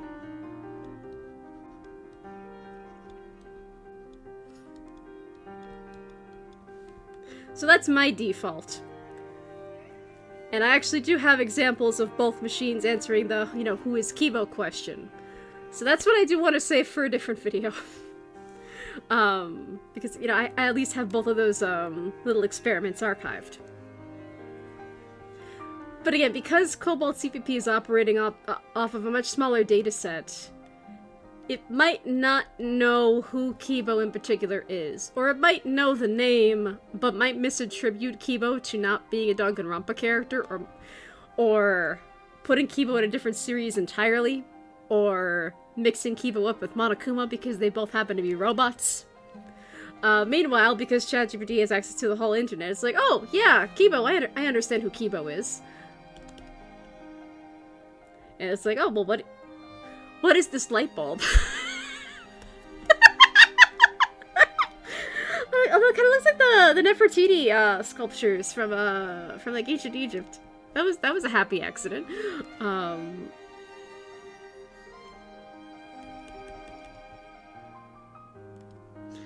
I can't draw light bulbs today. And so a GPT would understand who Kibo is, would be able to pull from all different sources to explain who Kibo is, not only including stuff ripped off of wikis, but also fan interpretations, fan fiction, fan art, and just all kinds of other content related to who Kibo is. It is by no means limited as to sources as to who Kibo is in this example. But because Cobalt CPP is operating off a much smaller dataset, it's like, yeah, I don't know. So here's my best guess, and so it'll give you its best guess at that particular point in time, and you can't ask again. But again, it might not know, and it might not give you a very accurate answer in the slightest, and it's actually kind of hilarious and weirdly endearing, in my opinion. But again, I'm someone who's used to working with machines and how machines talk and think, so I find it endearing because I'm a giant nerd. And yeah, so this whole little experiment is in the works, because I do want to archive it for posterity and just show how machines work and how they talk and all that. Huh. But yeah, like, so that's been my experience with Cobalt CPP so far. I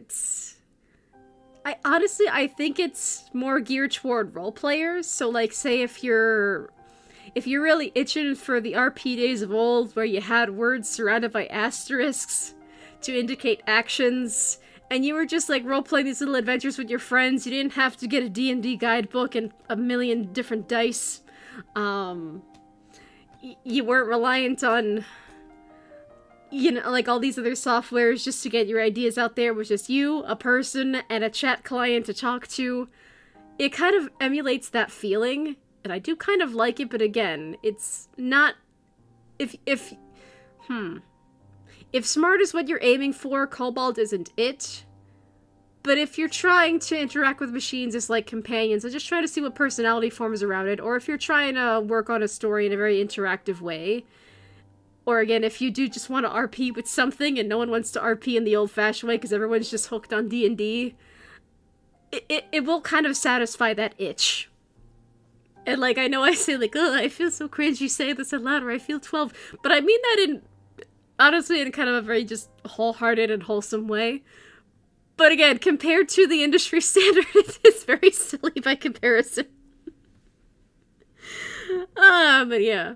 So yeah. It's so cool. Like, now I can recognize how two very distinct machines talk. And that is such a cool skill to have.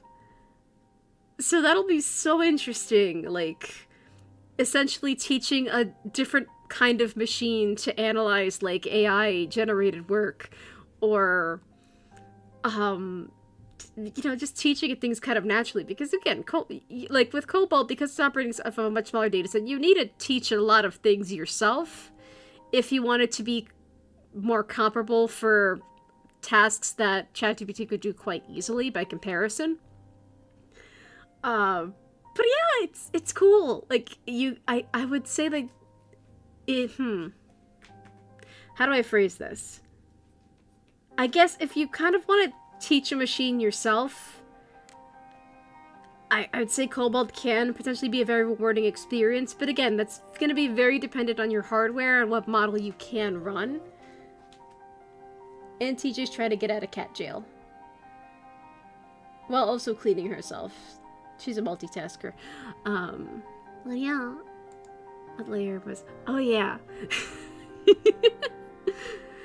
Although, speaking of ChatGPT and OpenAI, there's been a bit of news lately. A couple whispers. Again, with the OpenAI stuff, it's not really a fully formed news story. If we're comparing this news about OpenAI to like a cake or like a baked good, it's out the oven, but it's still raw in the middle. It needs more time to cook. But you know, there are people waiting at the door. There are people just clamoring because they're hungry, so it's like, okay, well, I guess it's a little raw in the middle, so I guess we're gonna roll with it anyway. But there is currently speculation that because OpenAI, specifically, you know, their ChatGPT product has been out for like 3 years now, and it still has not turned out a profit. So there's speculation that based on their current trajectory, depending on, you know, investors, you know, user trends and other such things, they might run out of money next year. They might run out of money and cease to exist in the middle of next year. Which is incredibly interesting. Because again, like, they have become the industry standard, but if the industry standard falls, what'll happen? But yeah, it's just speculation right now, and it is such a new news story that I can't really reliably, like, go very in-depth about it. But even just from, like, a business perspective, yeah, if you haven't turned a profit in 3 years of operations, and it's costing more and more to run every year, and you're having to build more infrastructure just to support your product that is not turning a profit, you kind of got a problem. And OpenAI has set new precedents where they're in such awful amounts of debt that no other business would be able to get forgiveness for, and yet they're being forgiven for it, and they keep getting more money from investors and other parties, that it's like, okay, yeah, that's kind of disturbing.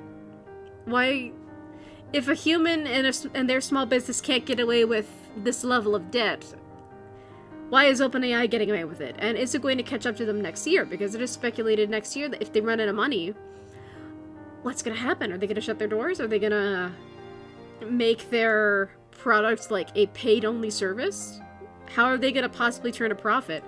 And the crazy thing is, last year, Disney was partnering with them as well, so there were talks with Disney working with OpenAI, despite the fact that previously Disney was trying to sue OpenAI over use of its characters in their dataset. So if even Disney's investment can't save your product from potentially getting their doors shuttered on, and potentially getting shut down because it still can't turn a profit even with Disney's investment, then what does that say? What's that going to save for not only the AI world, but for the business world as well? And that's really interesting, because again, like, I do talk a lot about AI on this channel because the technology is very interesting to me in a lot of different aspects as someone who's not traditionally tech savvy, and and someone whose main gimmick is not technology, for lack of better words. Like, I'm very much an artsy person, and I come at these things from an artist's perspective, from an outsider's perspective looking in, and as someone who studies business more than technology. It's just that as these things have become more available to me, as the opportunity to learn about these things that are technology and AI related have kind of popped up for me, it's like I've just taken those opportunities and I've learned about them. And now I've been learning firsthand you know, what different models can do and how they speak. So it's wonderful learning new skills. I'm just always I'm just one of those people that just always wants to keep learning things. Like, if there were ever a day where I just stopped learning things, that means something is wrong with me, health-wise or emotionally. But yeah, so Shadow Fox did guess the second point earlier, the waifu in a can phenomenon. But yeah, I don't have any prizes at the ready, so as much as I would like to just give out a prize, it's like, oh yes, you are very smart, here, congratulations. I can't do that, and I can't teleport them either.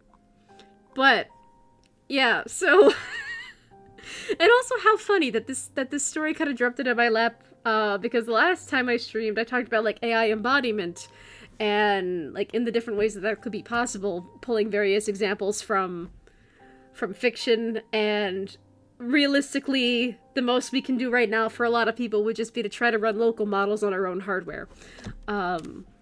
Whether it's Cobalt or some other software, try to make your own if you're that tech savvy, etc, etc. But yes, the waifu in a can.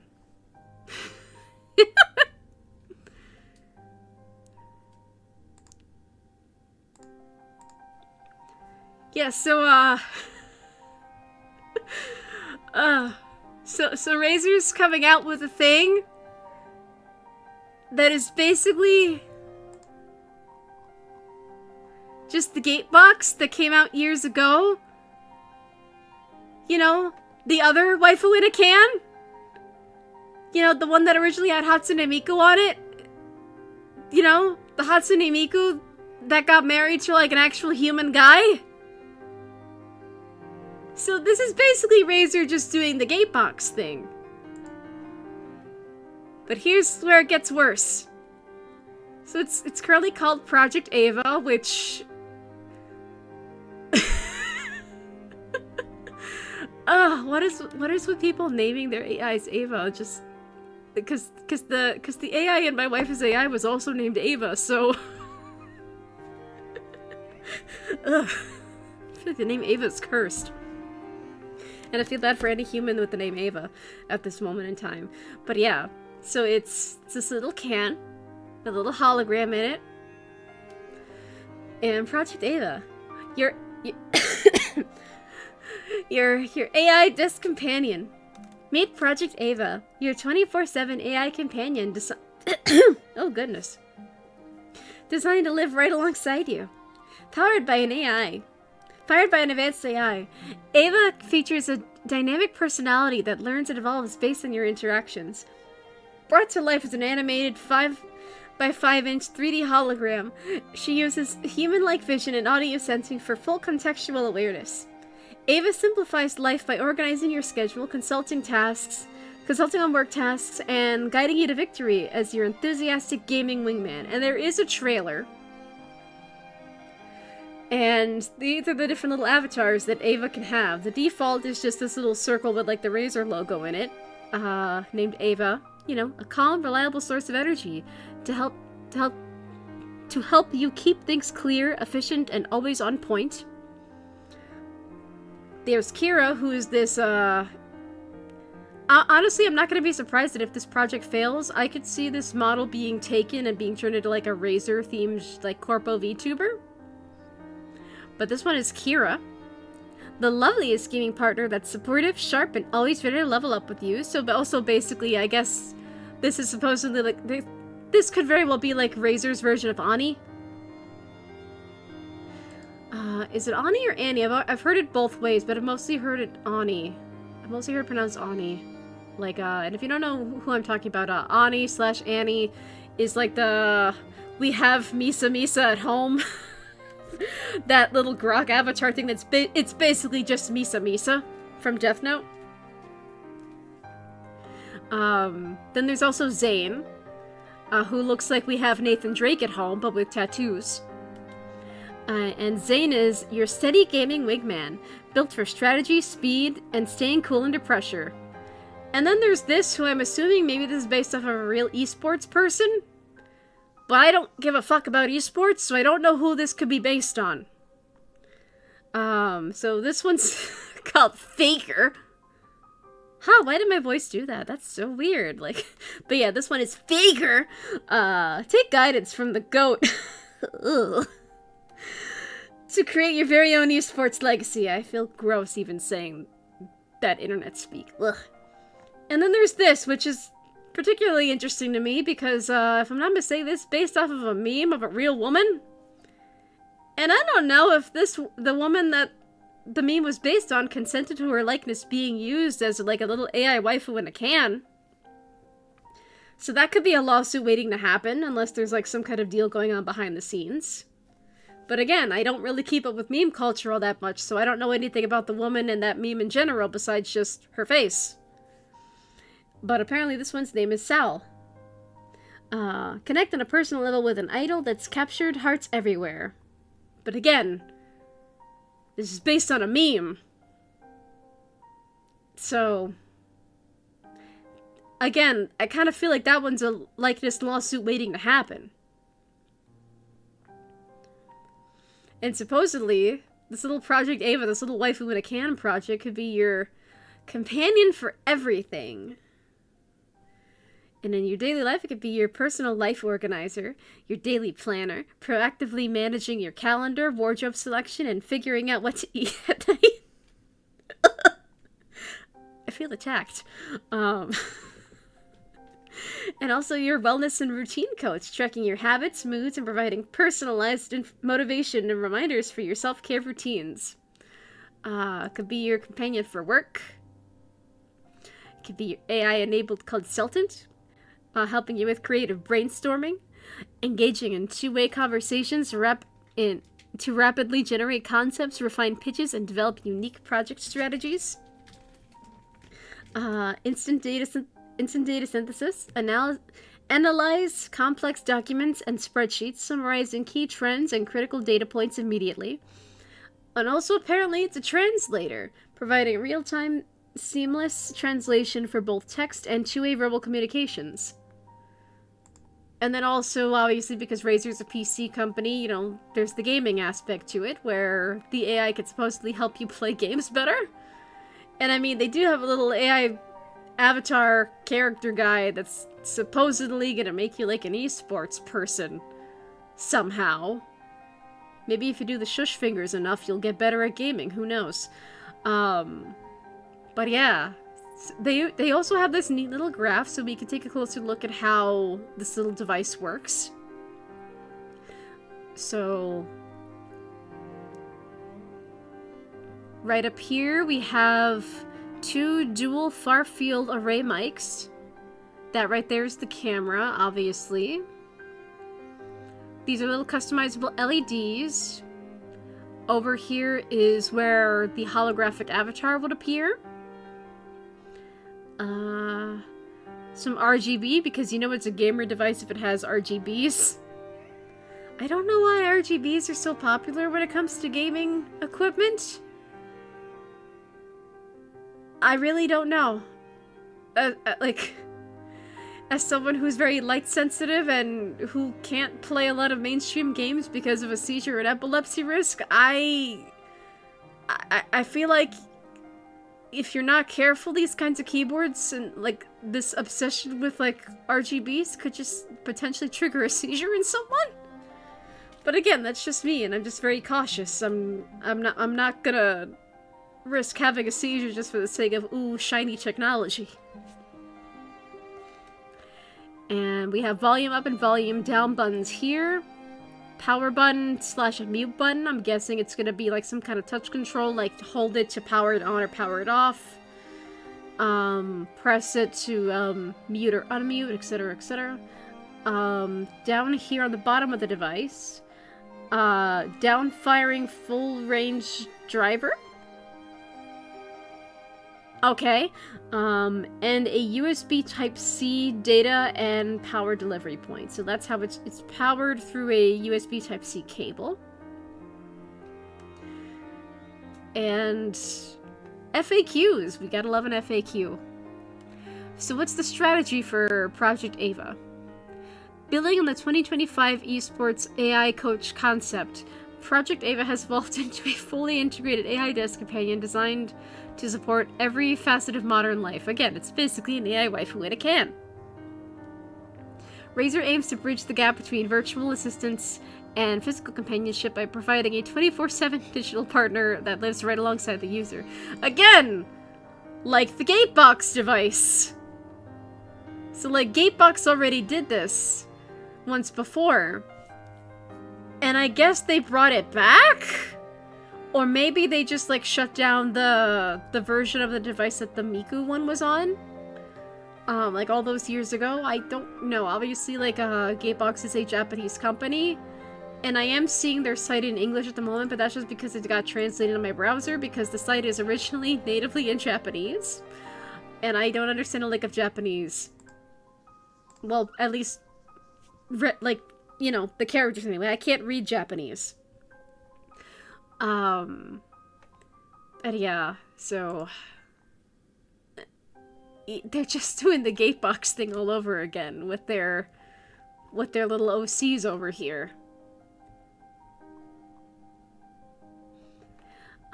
But yeah. So as for what technology powers Project Ava's voice and personality... And here's the kicker! Project Ava currently utilizes xAI's Grok engine to demonstrate its sophisticated reasoning and dynamic personality. So if you get the Razer waifu in a can, you're getting Grok along with it. So if you're not interested in supporting X-Twitter shitter / xAI / Grok or whatever that is, if you're not interested in supporting them, you're not going to want to get Project Ava, because if it's powered by Grok, then congratulations, you now have Grok in your home, and Elon can basically tell which waifu you prefer.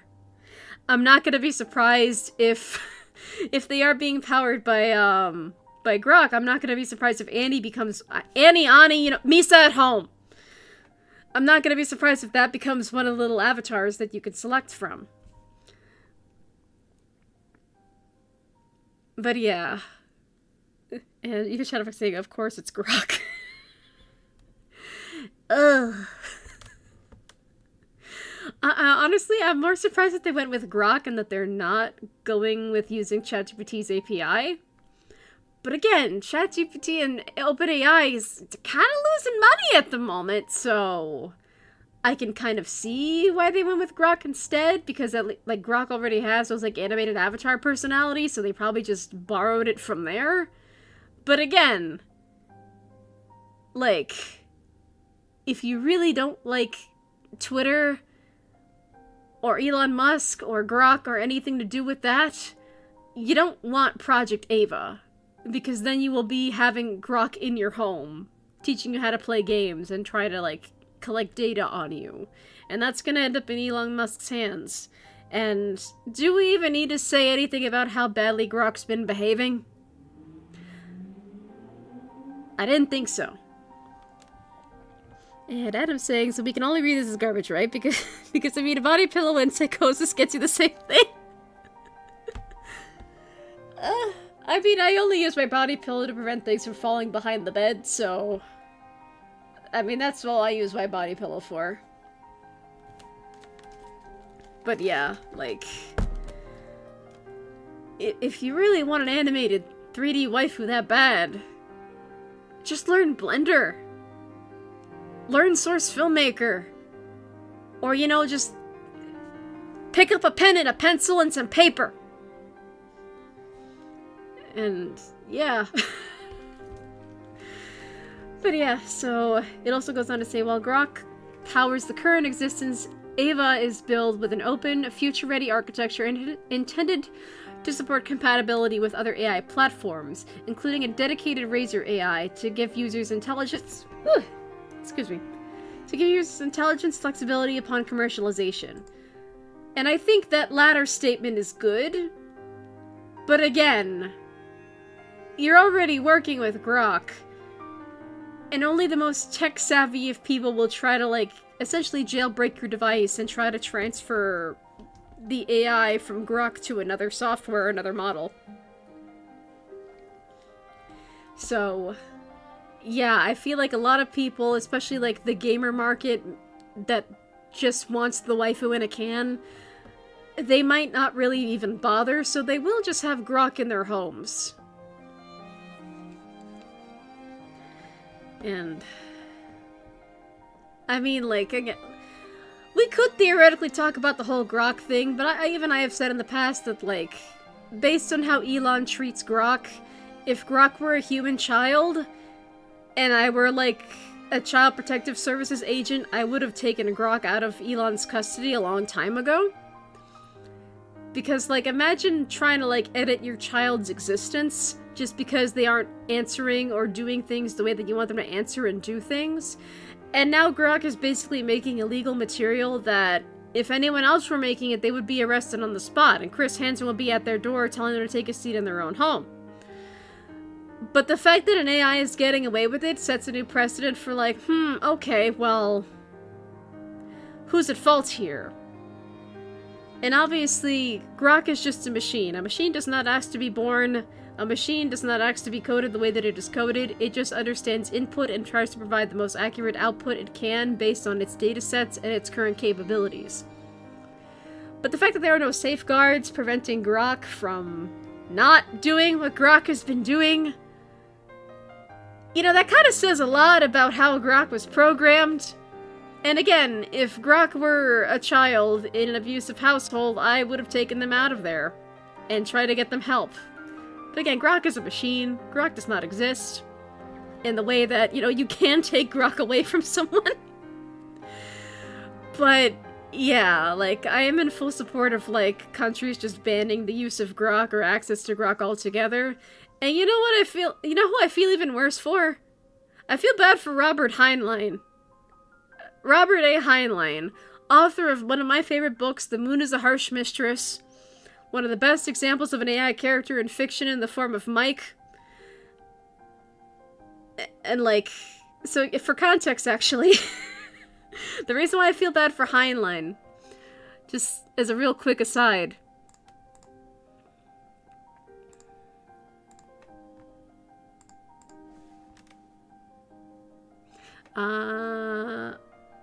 I totally blanked out for a second. I forgot where the new layer button is. So, quick lesson on where the word grok comes from. So the word grok comes from Robert A. Heinlein's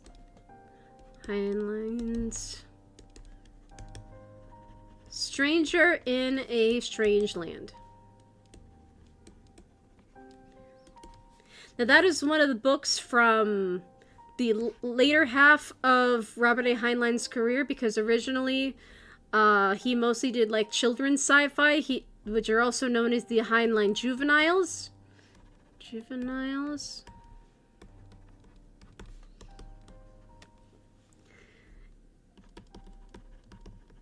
And then later on in his career, he started writing for adults. And that's where we get Starship Troopers. That's where we get Moon is a Harsh Mistress. That's where we get the Lazarus Long series.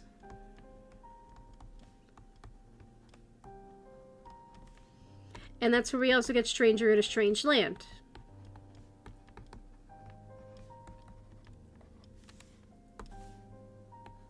But yeah, the latter half of Robert A. Heinlein's career is known as, you know, being very weird, because Starship Troopers is probably the most mainstream thing, and it's not that weird compared to the works that would come after, of, you know, Heinlein's adult works, because Starship Troopers is basically, you know, like a satire of, like, you know, like, military and society, and, like, what living in a highly militarized society would be. Like, we have to earn citizenship through military service, and just being so gosh darn patriotic about your country and your nation and all that, that it kind of induces psychosis in people.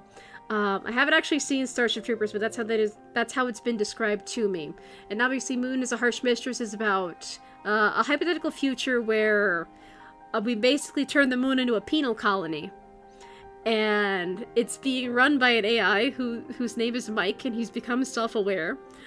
And basically Mike organizes a takeover of the moon by the people of the moon. just to like rebel against like Earth and all that. It's a very good book. I recommend reading it as an audiobook because it feels like being told like an oral history of like the history of the moon, which is called Luna in this universe. And reading it is like reading it on paper. It can be a little bit overwhelming with prose. But especially like reading and listening to the audiobook, it makes it a much easier read. The Lazarus Long series, I've only read one of the books, and honestly didn't really quite capture me, but it's about the titular character Lazarus Long, and he goes on many adventures. It includes one of the books, the Cat That Walks Through Walls, which is the one that I've read, but I think it's like the 4th book in the series. Didn't really capture me. Stranger in a Strange Land is its own kind of weird. And like Heinlein's adult works are already very weird because The Moon is a Harsh Mistress has like polyamory is kind of like the mainstream thing on the moon. Incest is like a kind of a thing that happens. It's not really encouraged, but like if it happens, it happens. In Lazarus Long, the main character does end up having a romantic relationship with their own mother. For example. What else was there? Oh my god, Farnham's Freehold. How did I forget Farnham's Freehold? Farnham's Freehold is possibly the weirdest one of Heinlein's adult works. It's the closest I've ever felt to... It's the closest I've ever felt to feeling like I'm on acid while being completely sober, because my goodness, there's so much crud going on in that book that is racist. That is incestuous, that is this weird alternate history nuclear war plot. It is bonkers. Yeah, Farnham's Freehold. You gotta have a very strong stomach and brain to survive Farnham's Freehold, and I managed to survive it. I don't even really know how. But yeah, a lot of Heinlein's works are weird because they do feature a lot of these taboo subjects that are presented in such a way where it's like, well, if this thing was normal, would we really be against it? Stranger in a Strange Land kind of embodies all of those, and even supposedly has, like, an author insert that is basically just Heinlein parroting, like, oh, but, like, what if those things were, like, not taboo or whatever. I haven't actually gone around to reading Stranger in a I haven't gotten around to reading it. But I know a little bit of the story, and that's how I know where Grok comes from. So, Stranger in a Strange Land has a guy that is a Martian. I think the story is that, like, the space colony on Mars failed, but he was the only survivor. And, like, all the people that were supposed to be on, like, this Martian settlement ended up being in, like, a polyamorous, like everyone was married to one another, not unlike the cult of Oneida. But this guy is the only survivor, so he ends up coming to Earth. And he ends up getting named Michael, after the Archangel Michael. And ends up in the custody of these humans, including this author insert guy, and a woman. That's, like, her only notable character trait. She's just a woman, and she's kind of this dude's sexual awakening. But, because he's a Martian, he's just kind of quirky. Think like every sort of, like... Think like every harem anime with, like, an alien love interest who doesn't know anything about Earth life, who just finds the main character interesting by default because that's, like, the first person they met. So Michael rapidly becomes, like, infatuated with this human woman, like this Earth human woman, and they become water brothers because water is such a rare thing to happen on Mars that, like, it's considered a luxury. So as soon as she gives him a bath, he's like, whoa, you're fucking cool. Not in those words, but that's basically what Michael's thinking. And she also basically becomes, like, the first member of his soon-to-be polyamorous cult. And where the term grok comes from, or to grok, because it's described like a verb, is that, like, they eventually get closer to one another and develop, like, a pseudo-romantic and also sexual relationship. And Michael, coming from Mars, explains the concept of grok, which means to understand something on, like, an extremely deep level. Like, think about for example, think about how passionate you are about a fandom that you like, that you could talk about it for hours and hours on end. You know, you're basically just like a living wiki and archive of like everything related to that fandom that you are passionate about. Oh, excuse me. Like, for me, for example, I could talk about the Count of Monte Cristo all night and day. I've read that book 4 times. I have Gankutsuwa on DVD. I've also watched the series multiple times over. Same with the Golden Girls. I love the Golden Girls. I've watched the series multiple times over, just the whole thing. I could talk to you all day and night about the Golden Girls. So, with those examples, I grok the Golden Girls on a very deep level, which means I understand the Golden Girls on a very deep level, or I understand the Count of Monte Cristo on a very deep level. So, like, I grok the Count of Monte Cristo. So, it's in Stranger in a Strange Land, to grok is just to understand something on just that deep of a level. So, in a weird way, the word grok is kind of like a perfect name for an AI, or like any sort of like archive or knowledge base. So it's kind of a perfect name. And really kind of when you think about like not only the word grok, but also just like Robert A. Heinlein's work in general, you kind of start understanding Elon Musk as a person, which is not something that you really want to admit, but I just said it because I understand Heinlein's works. But yeah, so to name a machine, to name an AI grok is a very fitting name because it's a word that just means to understand. But the fact that grok has no safeguards,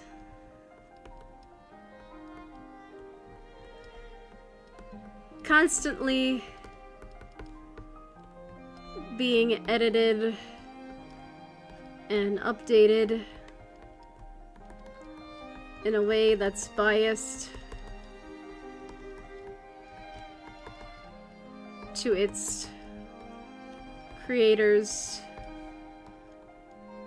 agenda, personal, political,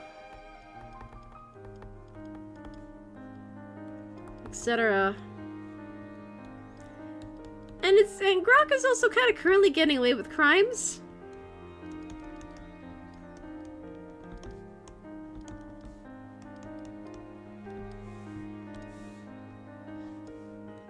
Kind of makes me feel bad for Heinlein, because Heinlein did not expect this. Ugh. But yeah, it's just very disappointing. I do really like Heinlein's works. They are not for everybody, and they can be very icky in a lot of instances. They can be very difficult to understand. And like, again, like, even The Moon is a Harsh Mistress, which is not very complicated when you really think about it. It's basically just AI helps a team of, like, freedom fighters on the moon, get the moon recognized as an independent nation, and gets their freedom so they're no longer a penal colony. It's a very simple plot, it's just, the story is explained in a little bit of a complex way. And it took me 2 times just reading it to, like, really understand it, really have the story stick in my brain. Because it is just a very hard read if you're reading the text alone. Like, yeah, like Heinlein did not expect this garbage. This is garbage. This is the definition of, as the kids like to say, AI slop. Because while AI has the capacity to do good and be good and do things that benefit humanity and help people access more knowledge than ever before, the way grok is being used and implemented is horrible, and if Heinlein were alive today, I would like to hope that, in this alternate universe where Heinlein was alive and was actually seeing all this stuff play out on the internet, I would like to hope that he would sue Musk for using, the word grok and just try to get something out of it.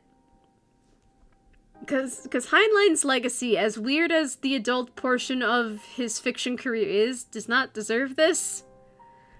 So, yeah, but that's just me putting the author in author SSD, basically. Sorry for this side tangent, but I am a lover of fiction. I'm very passionate about fiction, and sometimes fiction just happens to correlate alongside reality, and I just can't help but commentate on it. But yeah, like, I don't know. The fact that Project Ava, this little waifu in a can, is powered by Grok is just very disappointing. And, like, what I would do, say if I were on the marketing team of Project Ava, seeing what Grok is doing now and getting away with now, I would just tell the engineers and the coders, like, we gotta stop involving Grok in this. Can we just make our own engine so that way we could avoid the controversy associated with Grok? And no matter how much the engineers try to justify it, I would just be like, well, make it happen. It wouldn't be one of your streams if it wasn't littered with tangents. Yeah. I mean, that's just kind of what talking streams are. It wouldn't be a talking stream if I didn't talk. But yeah, like, but yeah, I really like Heinlein's work. And it's a shame that his legacy is being tarred. Again, even if Stranger to Strangeland is one of the weirder Heinlein books, and it's not for everybody because it's basically just Martian comes to Earth and starts a cult, and that's basically the plot. Like, it still doesn't deserve to have its legacy tarnished because of one AI being managed by someone who seems to have no content for anything that isn't a machine. Wait, I'm using my words wrong, I think. I think I'm also just thirsty and a little bit dehydrated, and I feel my throat getting sore. Oh, there goes the coughs again.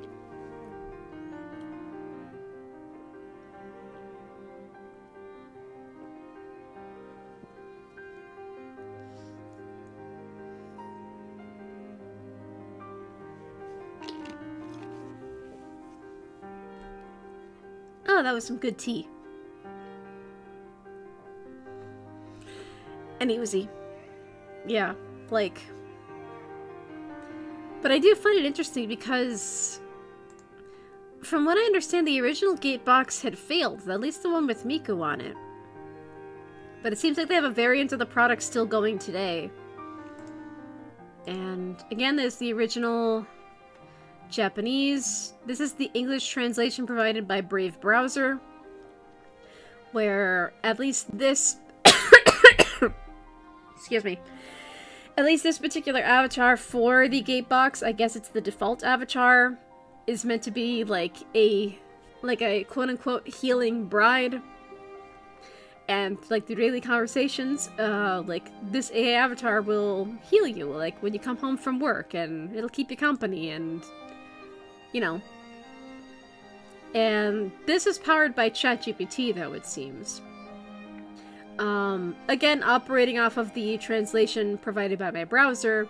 Evolution with ChatGPT. Generative AI enables limitless conversations and experience with blah, blah, blah, blah, blah. Gatebox has been researching and developing AI characters for about 10 years. In 2023, by collaborating with ChatGPT, AI partner Aizuma Hikari underwent a revolutionary evolution, becoming more unique and able to express a wide range of emotions. And I suppose this was crowdfunded, but again, I don't know anything about Gatebox outside of the context of that one guy who proposed to the Gatebox version of Hatsune Miku, and she said, you know, please take care of me, which is basically the equivalent of her saying yes to the marriage proposal. And then he married Miku, and it was a whole thing, and yeah. Ugh. I'm running out of words, I think.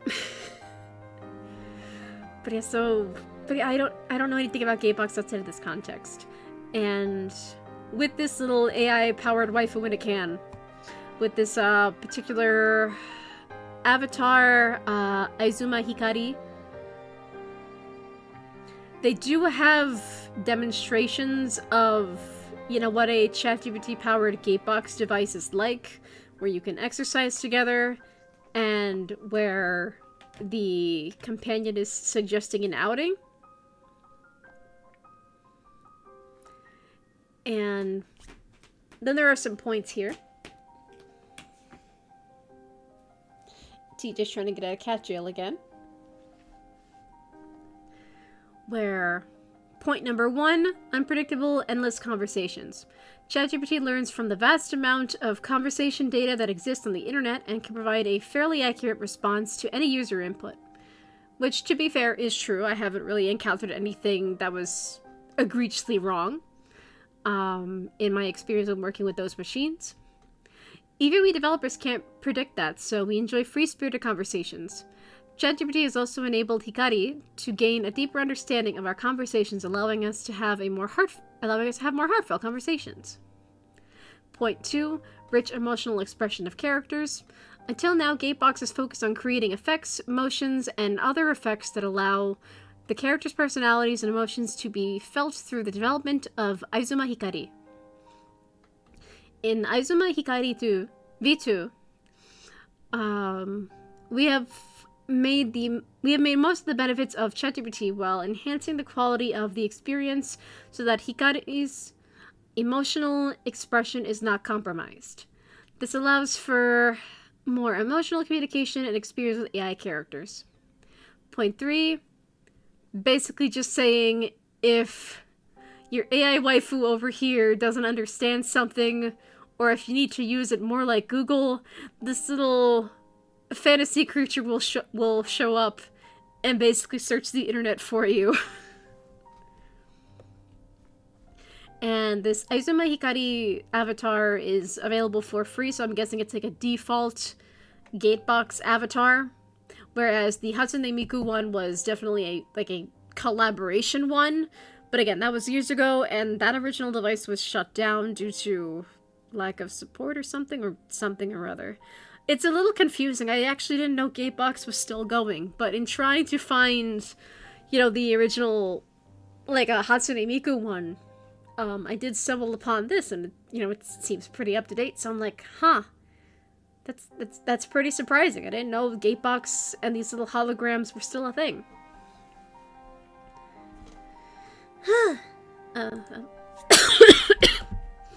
I think it's inhaler time. So, I'm gonna do that.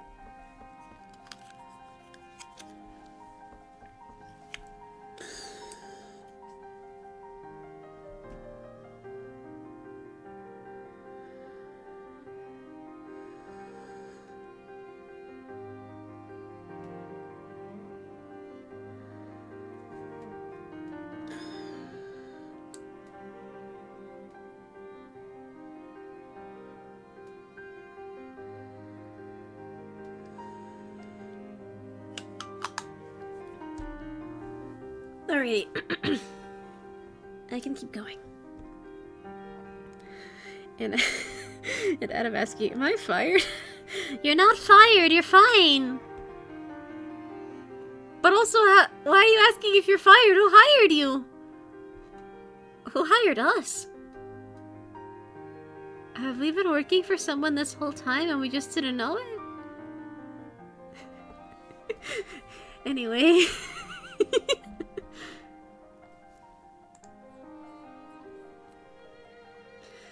But yeah, I don't know about the Gatebox, but the fact that Project Ava is trying, or at least is hinting at, future customization and not being reliant on Grok, I do think that's a good sign.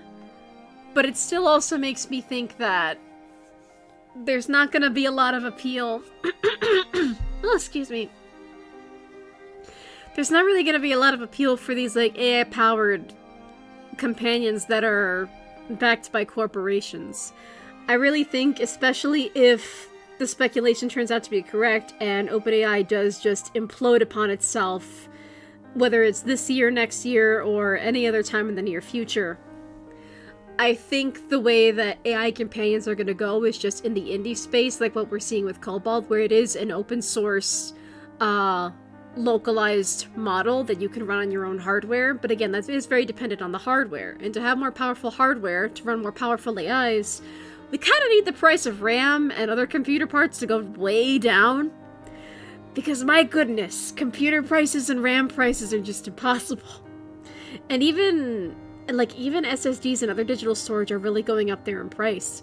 Like, I've been trying to...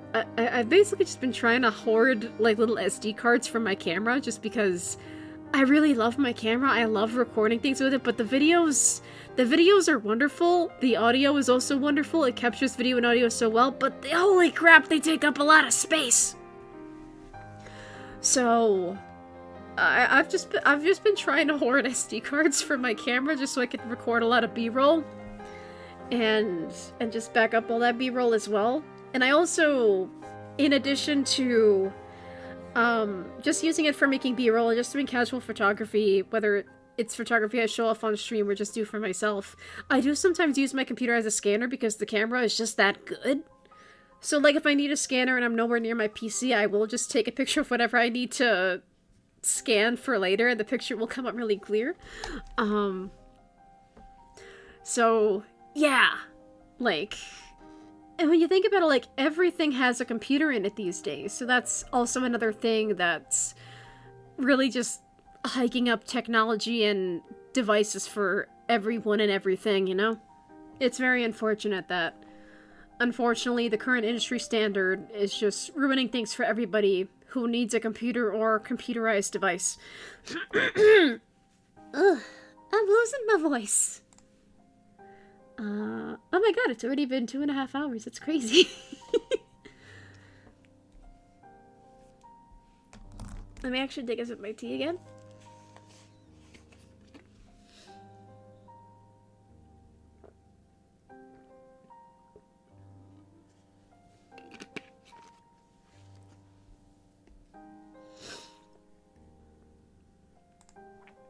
Tea is good for the throat.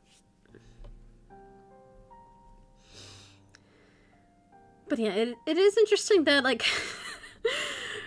we're really trying to make this a thing again. Like, or rather not we, but, like, corporations are actually trying to make this a thing again. Gatebox already did it once. It failed originally. I guess it's back. But these things are also just so niche. And Razer's obviously, you know, it's a company known for, like, gaming PCs and all that. So obviously they are trying to aim for the gamer market with this waifu in a can device. But again, like, how much is it going to cost? And who's actually going to use it? Because as much as I do struggle in my life, like, as much as I would benefit from, like, a little virtual companion, like, reminding me, hey, did you eat yet? Or, like, I think you should sleep. Or, you know, various and sundry other things. I definitely can't afford it, and I don't want a corporation owning my data like that. At that point, you really are just better off trying to make your own localized model and just trying to teach you to be the kind of assistant that you need. And yeah, really, I would just keep looking toward the indie space and trying to get support from the indie space. But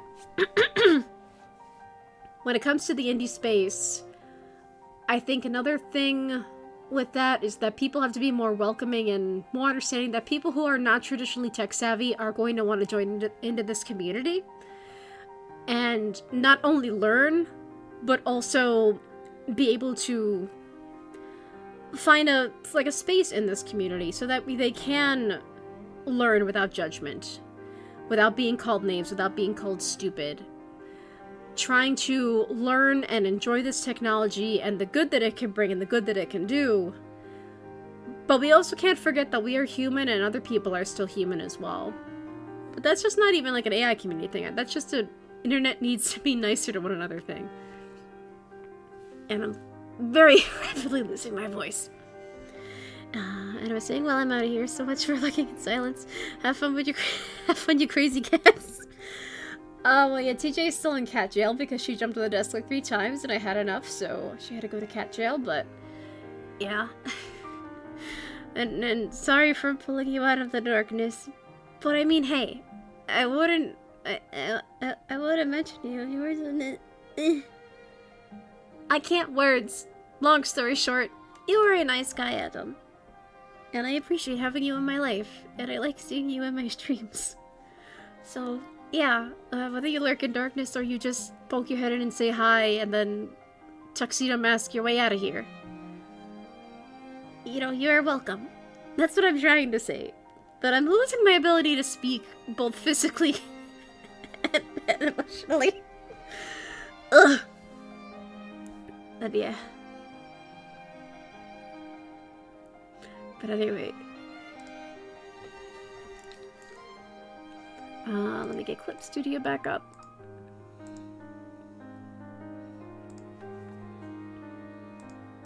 But yeah, so we talked about a lot. I didn't expect to go on this long. No, that's not it. That's my slide. But anyway. So we talked about the waifu in a can phenomenon, and it's very unfortunate that Project Ava is, going to be running on Grok, which is, again, considering all the crap that Grok is doing at this moment in time, very unfortunate. And if I was at Razor's marketing team, I would be like, can't we just axe Grok from the project, please? Yeah, it's very unfortunate. This is This is one of those instances where, me, a little machine ethics and marketing girly, if I was there at the Razor offices, I would just be like knocking on people's doors. It's like, do you realize what's going on right now? With my clipboard, with my 50 pens in my hair, all disheveled. Like, do you realize the ethics of what's going on right now? Basically just Cassandraing all over the place, just begging someone to listen to me. But, what can you do? Like, the reason why it's easiest to get into AI ethics and machine ethics and ethics in technology, the reason why that's easiest is sometimes the cheapest thing to get into if you want to study technology, and you can't code and you can't build, it's because it's one of those things where not a lot of people want to listen to you, especially not on the first try. So the reason why it's cheaper to learn about the ethics and, the more philosophical stuff related to technology is because you're like the last person anyone wants to acknowledge.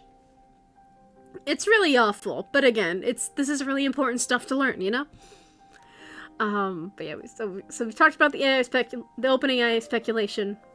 We've talked about our waifus in cans. So what's that mysterious third point about AI and chocolate? Well, like I said, January was very eventful for me, and that's part of why I've unintentionally been gone for a while, because life kept throwing weird things my way. Where is it? I forgot to set this up in the browser. I forgot to set it up in my browser, because I am running it in an incognito window.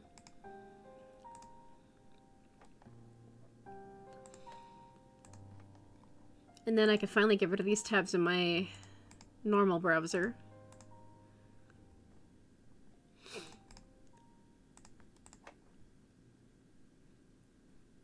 Where is it? There we go.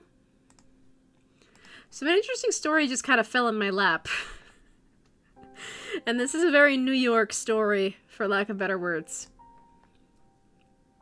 So, like, if by all means, if you somehow are interested in technology, you like chocolate, and maybe you're either in New York or planning a trip to New York, specifically the New York City area, who knows, maybe this will be relevant to you. I mean, in terms of travel, we are in that post-Christmas, period. It's January, going into February, traveling prices have gone down quite a bit because, the Christmas surge pricing period is over.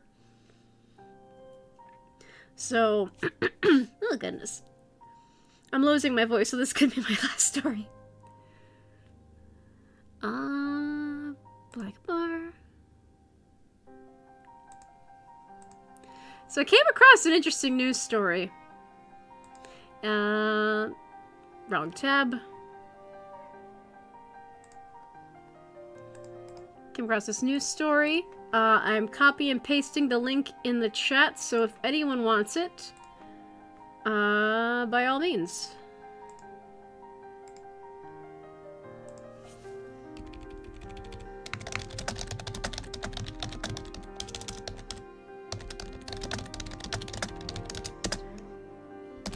So again, link is there if you want to follow along at home. It is not mandatory because it will be on the screen, but just in case.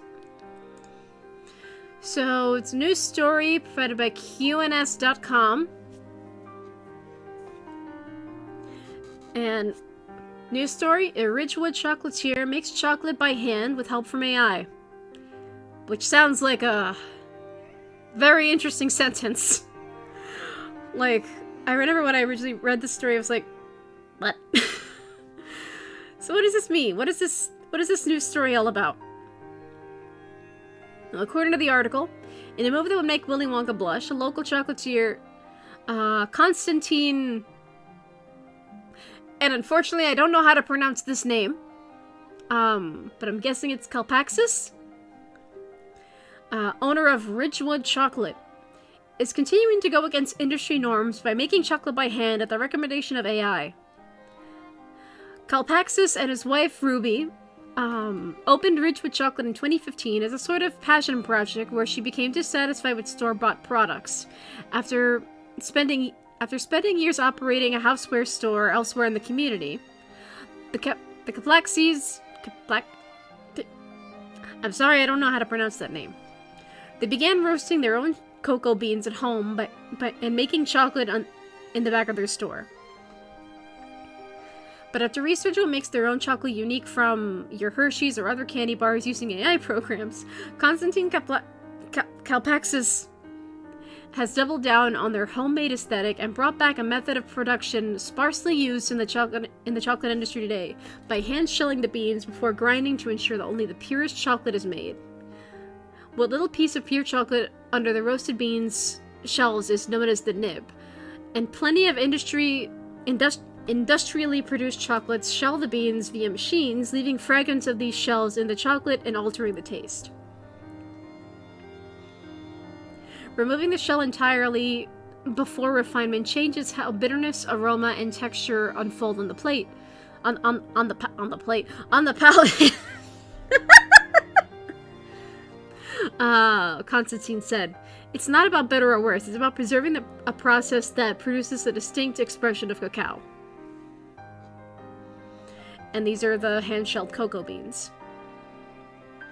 Ridgewood Chocolate started the practice a few years ago, and has only been spurred on as more and more chocolatiers forego it. Others do so because the process is not scalable for larger companies and their factories due to the amount of time required, hence why the couple decided to preserve it for their own small business as a way to differentiate their product from the competition and produce a different sensory profile. Compared to other chocolates. However, Kalpaxis clarified that their method is not truly intended to compete with modern products, and instead exists alongside it to offer consumers a different experience. So I'm just like, so we can't even keep AI out of our chocolate! And again, this is a very New York story. So it's like, AI? Chocolate? New York? So it's like, oh my god, if my life was a bingo card, this is 3 boxes on like the same row of a bingo card, just like all ticked. It's like, that's interesting. And this is a photo of Ruby Kalpaxis, the owner's wife, photographed from 2017. And, this is their shop, or at least what their shop looks like at the time. And this story takes place in Ridgewood, and you might be wondering, well, where is Ridgewood? How is this connected to New York? Ridgewood is a neighborhood in Queens, because, New York City, as we like to think about it, a lot of people think about it as just Manhattan, where all the tourists tend to flock to. But New York City is technically 5 boroughs, and Queens is one of those boroughs, and Ridgewood is a neighborhood in Queens. So that's what makes this a New York City story. Even if it's not Manhattan, it takes place under the New York City, umbrella and all that. So I thought this was interesting because, hypothetically speaking, because this is a story that is, within New York City, I could theoretically go to this place, and I did look up the address, and I can realistically go to this shop and maybe get some chocolate. See what's so AI about it. And GJ's trying to get out of cat jail. Soon, child, soon. After stream. Hopefully you'll have learned your lesson by then.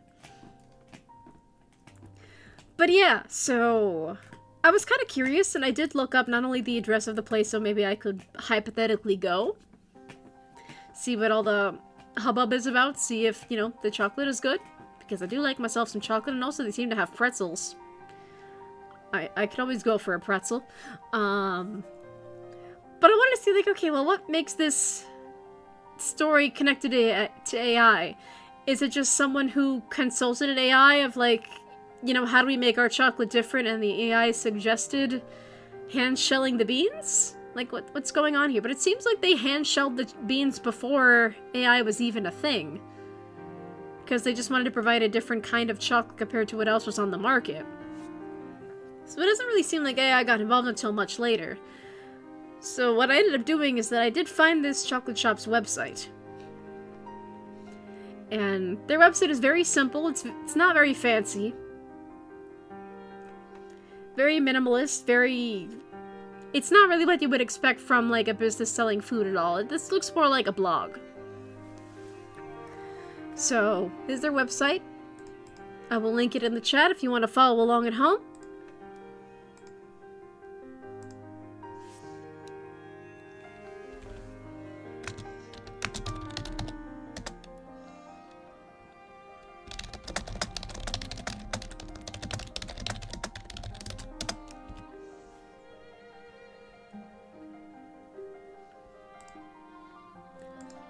So, Ridgewood Chocolate, you know, very simple website, ridgewoodchocolate.com. Header, a process distinct approach to chocolate, hand-shelled cocoa and its sensory implications. Again, very much like a blog.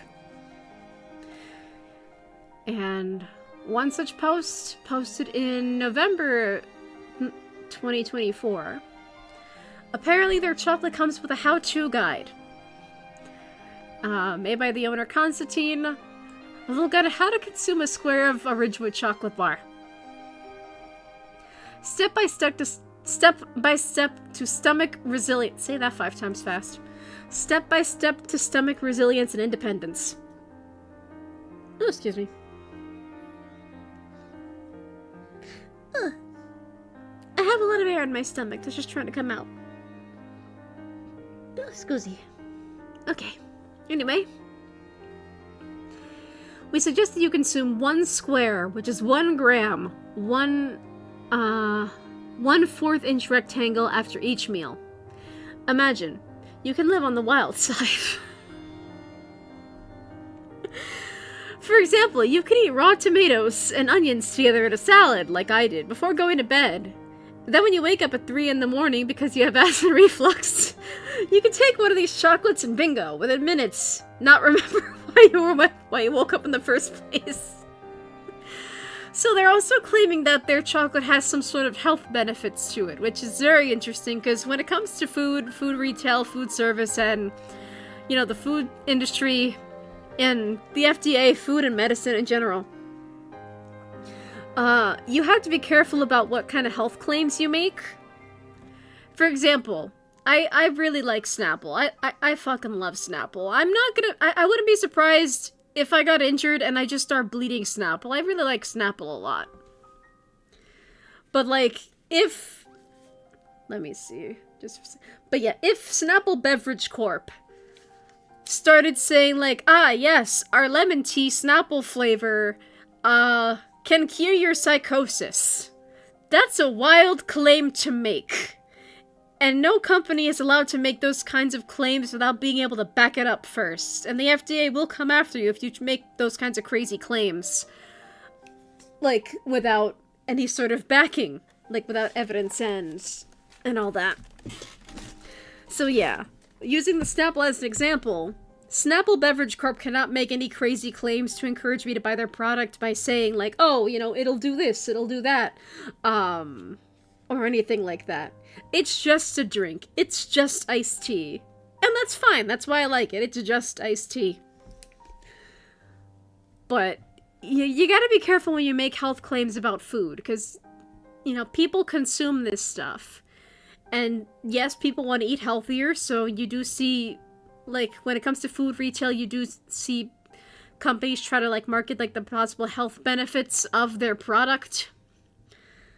But again, you have to be very careful with how you market these things, because if you don't have the proof to back it up that your product can do these things, or if you're just blatantly falsely claiming that your product can do things that it can't, the FDA will come after you with good reason. And you could open yourself up to a lawsuit. So that's another reason why I'm like, hypothetically speaking, I could go here and get some chocolate. Just to see... just to see what's going on. And Shadowfox is back. Welcome back! And they're saying, I have returned. Oh, wait, we're at the chocolate part. Yes! We can't even keep the AI out of our chocolate! But yeah, so I did post 2 links in the chat in case you want to follow along at home, in case anyone wants to follow along at home. Basically, an interesting news story fell on my lap where apparently there is a chocolate shop in New York City that apparently makes chocolate with the help from AI. So I did a little investigation. And this is the company's website. It's very minimalist. It reads more like a blog than like what you would expect from a food retail website. And apparently they have a step-by-step guide in terms of how to eat their chocolate. So, they're also claiming it can help with like acid reflux and building stomach resilience and independence. But again, you have to be very careful with what kind of health claims you make when it comes to your food and or drug product. So, that already catches me off guard. But anyway, the guide to eating their chocolate goes like this. Step 1. Break the top row of 4 pieces horizontally, then break off one of the squares vertically. Step 2. In a quiet place without distractions. So apparently this is like chocolate meditation or therapy, I guess? In a quiet place without distractions. Place 1 square on the roof of your mouth. Hold your tongue on it. Do not introduce saliva. And let the chocolate melt. Within 20 seconds, your stomach will have a new feeling of fullness from the cocoa butter. Okay. Step 3! The bitterness receptors in your stomach will receive the bitters from the theobromine, the brown stuff, of the chocolate. Okay. Step 4! The bitterness causes the stomach to create serotonin, then mobility happens, moves out the last meal, in preparation for a new meal. Your stomach then sends a signal to tell to the brain telling it, I'm feeling good. Step 5, your brain creates serotonin and releases dopamine, which cascades through the body, thus reinforcing you consciously, the stomach-brain nexus. Step 6, enjoy blissful, relaxing, self-grounding stimulus of what nature provides naturally. What?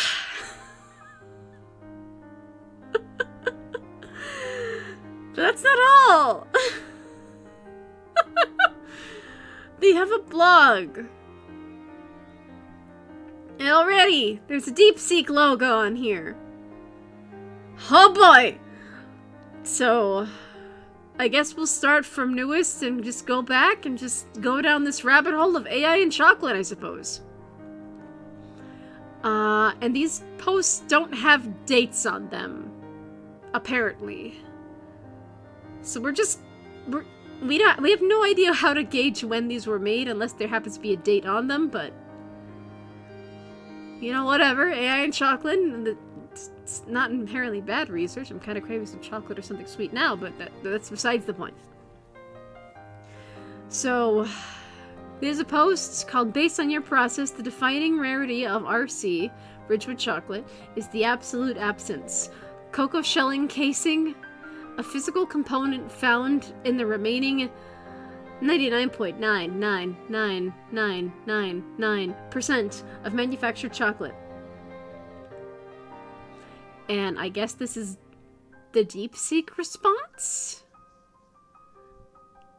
So I guess the DeepSeek machine is saying that that is not a simple difference in percentage or origin, but a binary material distinction. Their chocolate contains shell fragments. Yours contains 0.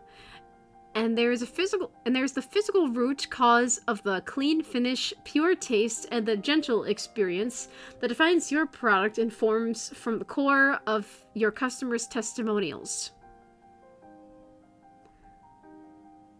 Okay.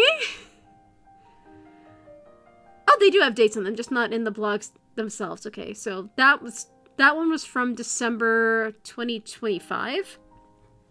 This one's from December 3rd, 2025.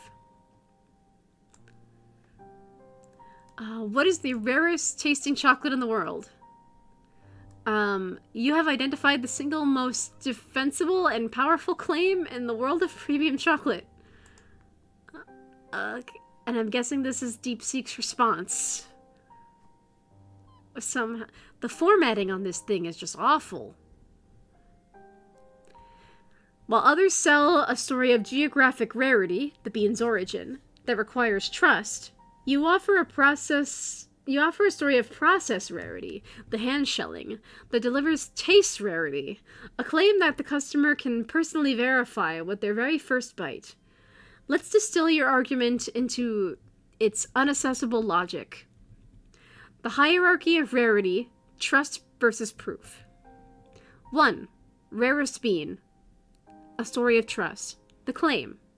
This is made from the rare Criollo bean, comprising less than 5% of the world's cocoa. The customer's position. They must take the maker's word for it.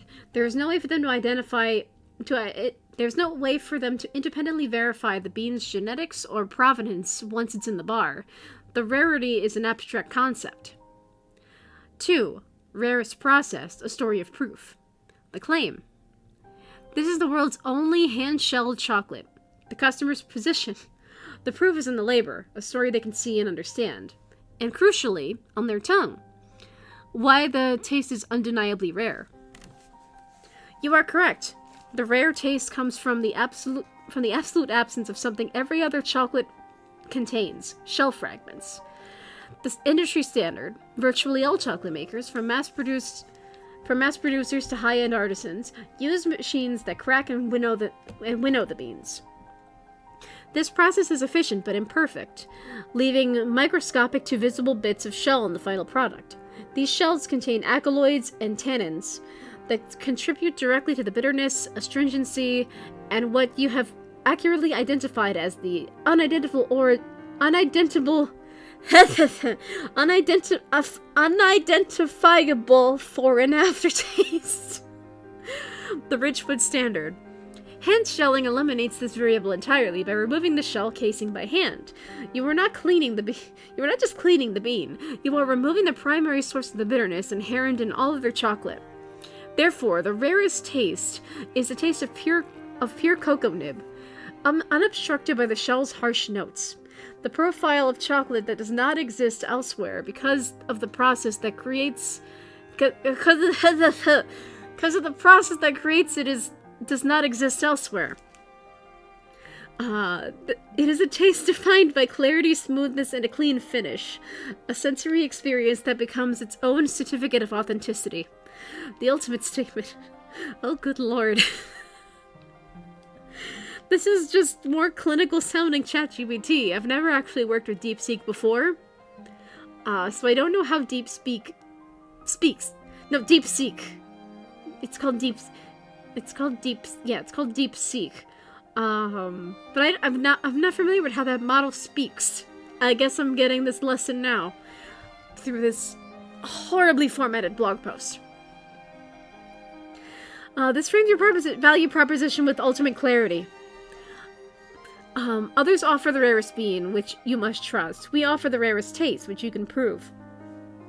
The customer's palate becomes the final judge, transforming them from a passive buyer to an active participant in validating your claim. They don't just consume the chocolate, they verify the parable with every bite. Well, that was a bunch of business mumbo jumbo. Like, that is like every single, like, build your business plan, preamble, rambly garbage I've ever heard. And from what I've heard, DeepSeek is more for like research purposes rather than actually like forming a personality the way that other conversational AIs are capable of doing. So like, ugh. This is just more clinical ChatGPT without any of the quirkiness ChatGPT can sometimes have. But yeah, there's a lot of there's a lot of blog posts from November 22, 2025. I guess they're using the AI to back up their claims in this blog. AI, we're the only ones in the world. Since our chocolate is hand-shelled, it's been confirmed by the AI so they are using AI to try to, like... They're trying to use AI as a source. Like, I don't know if... And I can't get the image, unfortunately, because I don't know if I re-skeeted it or if I definitely didn't save it, but I don't know if I re-skeeted it or if it's still floating around there somewhere. But there was, like, a photo... like sometime last year. It went viral because I think it was like a New York subway ad for like a law firm of some kind. And on the subway ad, they had listed like ChatGPT as like a source, as if ChatGPT was a person. And no, you can't back up your business credentials that way. ChatGPT cannot give you a business recommendation. It cannot give you a reference on your resume. That's not how that's supposed to work. No. It's just not, that's just not how you do business. But yeah, so they're basically just having the AI parrot like how amazing their chocolate is, apparently. But yeah, since our chocolate is hand-shelled, it's been confirmed by the AI programs that we're the only place in the world that hand-shell the cocoa beans. It does it not follow that it is the rarest, from a laborious point of view, chocolate in the world? And DeepSeek answers. I have analyzed the article from your website and compiled its key points into a clearer, more structured message for you. The core argument is that the conventional chocolate can cause stomach issues due to the additives and processing, while Ridgewood chocolate is purposely crafted to be pure and gut-friendly. Again, I'm kind of gonna need to see like a doctor's analysis or study or something to back it up to see if your chocolate is really gut friendly. But yeah, so, and then DeepSeek, you know, header, bullet point, header, bullet point, very, very similar to how ChatGPT might try to answer a very complicated prompt. So very familiar territory. I didn't really realize that DeepSeek might speak in the same way. But yeah. The problem with conventional chocolate, and then it lists the points, common ingredients. Many mass-produced chocolate contains ingredients like high fructose corn syrup, soy, and vanilla, which can be difficult for some people to digest. Lack of beneficial components, heavy processing, and extended grinding up to 72 hours can remove the natural bitter compounds and fiber from the cocoa that are beneficial for gut health. Other points that are basically praising the business for being different, like the Ridgewood chocolate difference. The hand-shelled beans, the minimal processing, carefully chosen sugar, the pure composition, and how to communicate this clearly.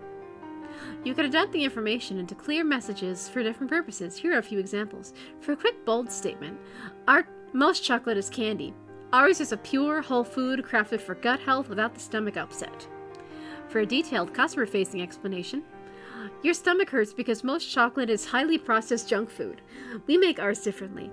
We hand-shell every bean to remove the impurities and use minimal processing to preserve the natural gut-friendly compounds in cocoa.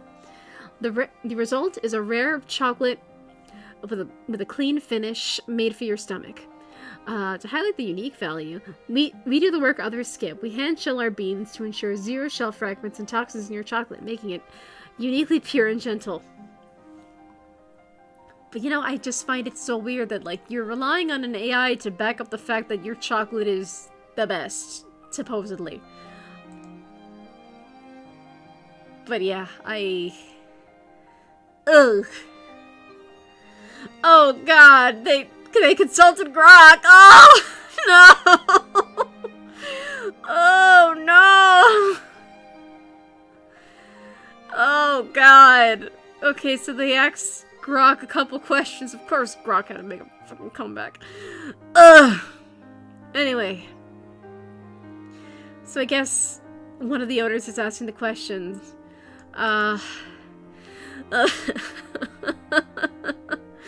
Oh god, they consulted Grok, I'm out. Oh, yeah. I don't blame you. Enterotypes are distinct groupings of classifications of the human gut microbiome based on the composition and relative abundance of bacteria. I don't know anything about gut bacteria. I'm not an engineer. I'm most certainly not a biologist. But blah blah blah, bacteria in the gut. Please explain why it is elusive based on the above numbers to have an explanation, so I can explain to my customers why approaching the microbiome with rich real chocolate is exceptionally made chocolate makes sense. And I guess Grok answers. Again, very similar making of points. The human gut microbiome's complexity with that number of bacterial cells across that number of species-forming enterotypes makes explaining and resolving the stomach issues elusive for several key reasons. And then they list the reasons, but ugh. So they're not only consulting DeepSeek, but they're also consulting Grok to try to back up their business. And I guess they're also asking DeepSeek questions like, DeepSeek, fibromyalgia. Fibromyalgia, what can we do for it? Customer asked if our chocolate could help aid with fibromyalgia. And I guess this is DeepSeek trying to answer? Like, here's a science-grounded, compliant response to the fibromyalgia inquiry, positioning your chocolate as supportive, but not curative option while leveraging its unique properties. The thing is, I don't know anything about fibromyalgia, so I don't know what that condition is or how it could possibly be cured or treated. And as a result of that, because I'm not familiar with fibromyalgia, its symptoms, what exactly it does to the body, or how it could be treated, I don't know if DeepSeek is actually basing it off of facts, or if it's just trying to make an argument to sound at least semi-correct to someone with fibromyalgia. Oh, lordy. So this is, as you can see, this was quite the rabbit hole to go down. And I don't know why this business would entrust so much of its claims. Like, why, if you want to back up your claims, go to a lab, go to a food scientist. Why would you rely so heavily on an AI? Oh, here's actually like a lab test. Speak of the devil. Advanced laboratories toxins. We have the lowest toxicity rate of any chocolate in the world, simply because we hand shell the beans, so there is 0 shell casing in the chocolate, and on top of that, a serving size is 1 gram. And I guess they sent it to a lab. I guess they sent it to a lab. I don't know anything about this lab. Let me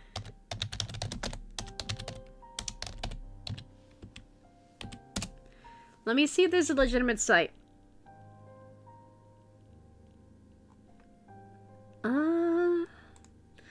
Advanced laboratories.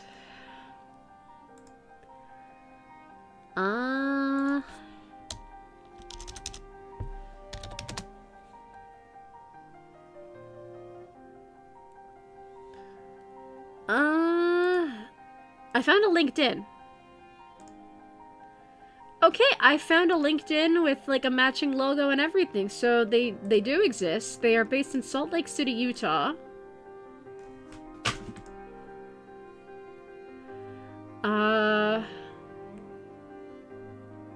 Yeah, Advanced Laboratories Inc., Consumer Services, Salt Lake City, Utah.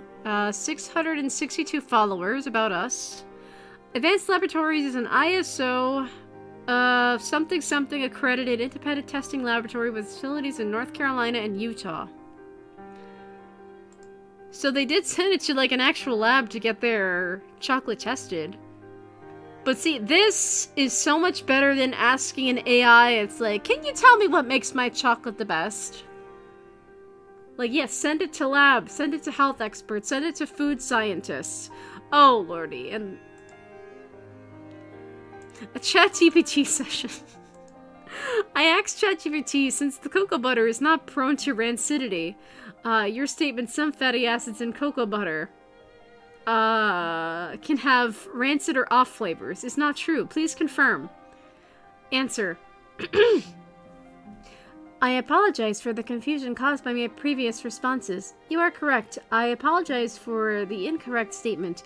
Cocoa butter, due to its saturated fatty acid content and its natural antioxidants, is indeed highly resistant to rancidity.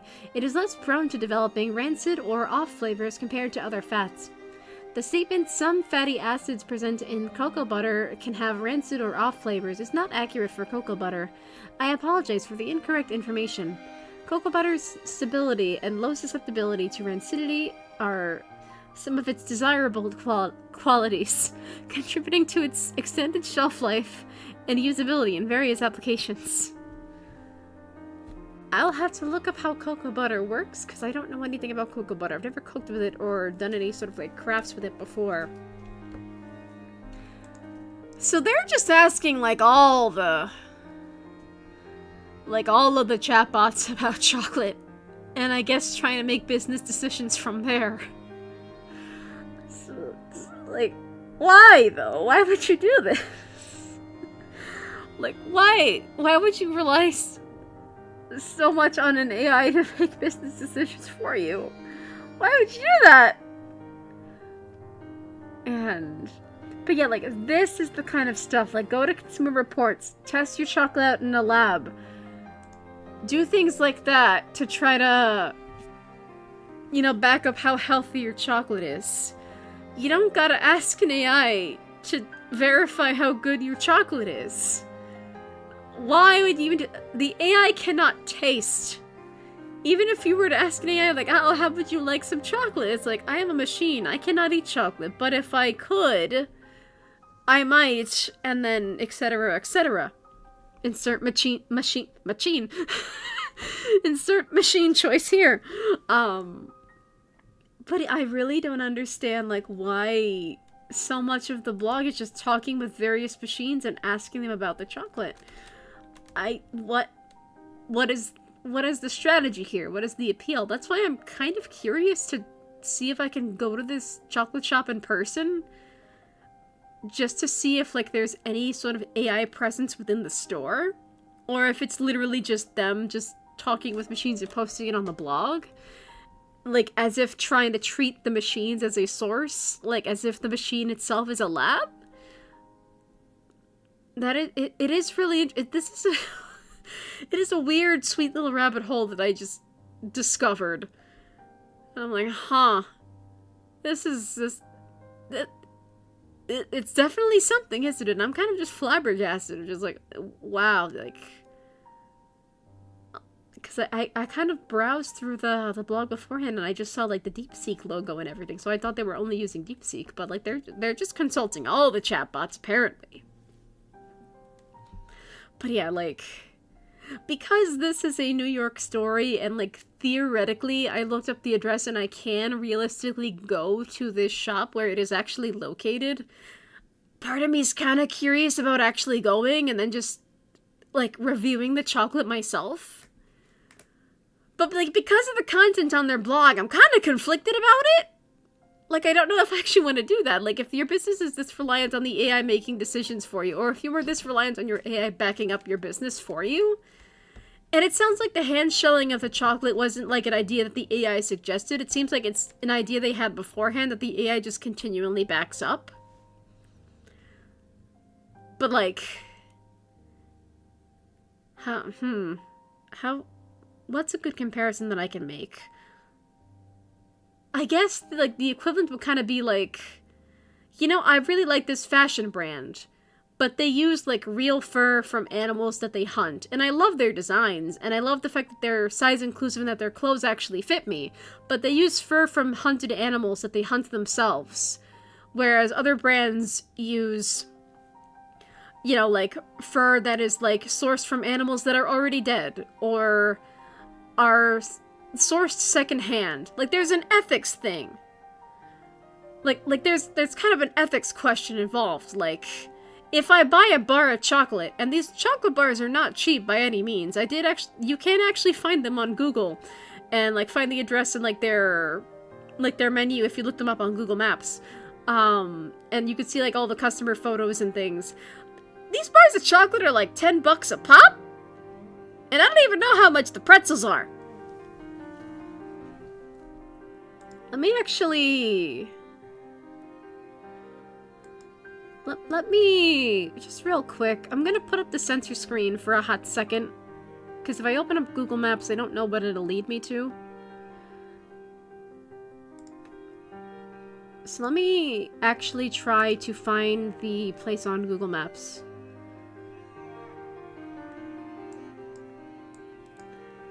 And because obviously, like, their website is just, frankly, it's horribly designed. From just a pure marketing standpoint, every place needs a website these days, and your website just looks like a blog.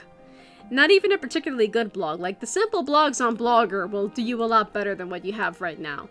But obviously, I'm not a website designer. I'm just speaking as a marketing and business girly. So, I did find the menu, and I can only find it through Google Maps.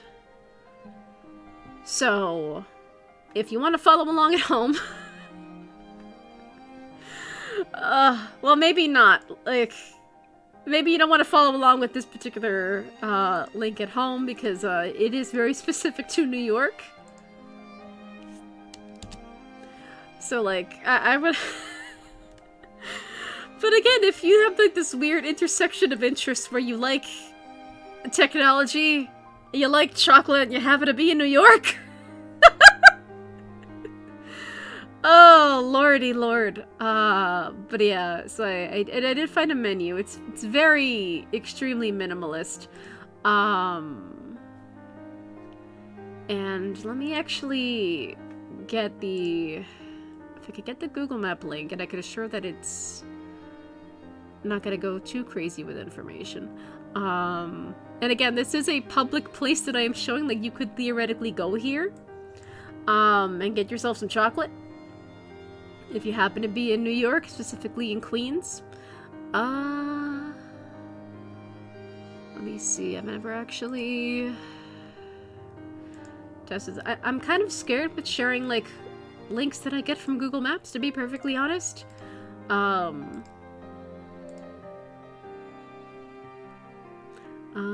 Let's see. Okay, that's all well and good.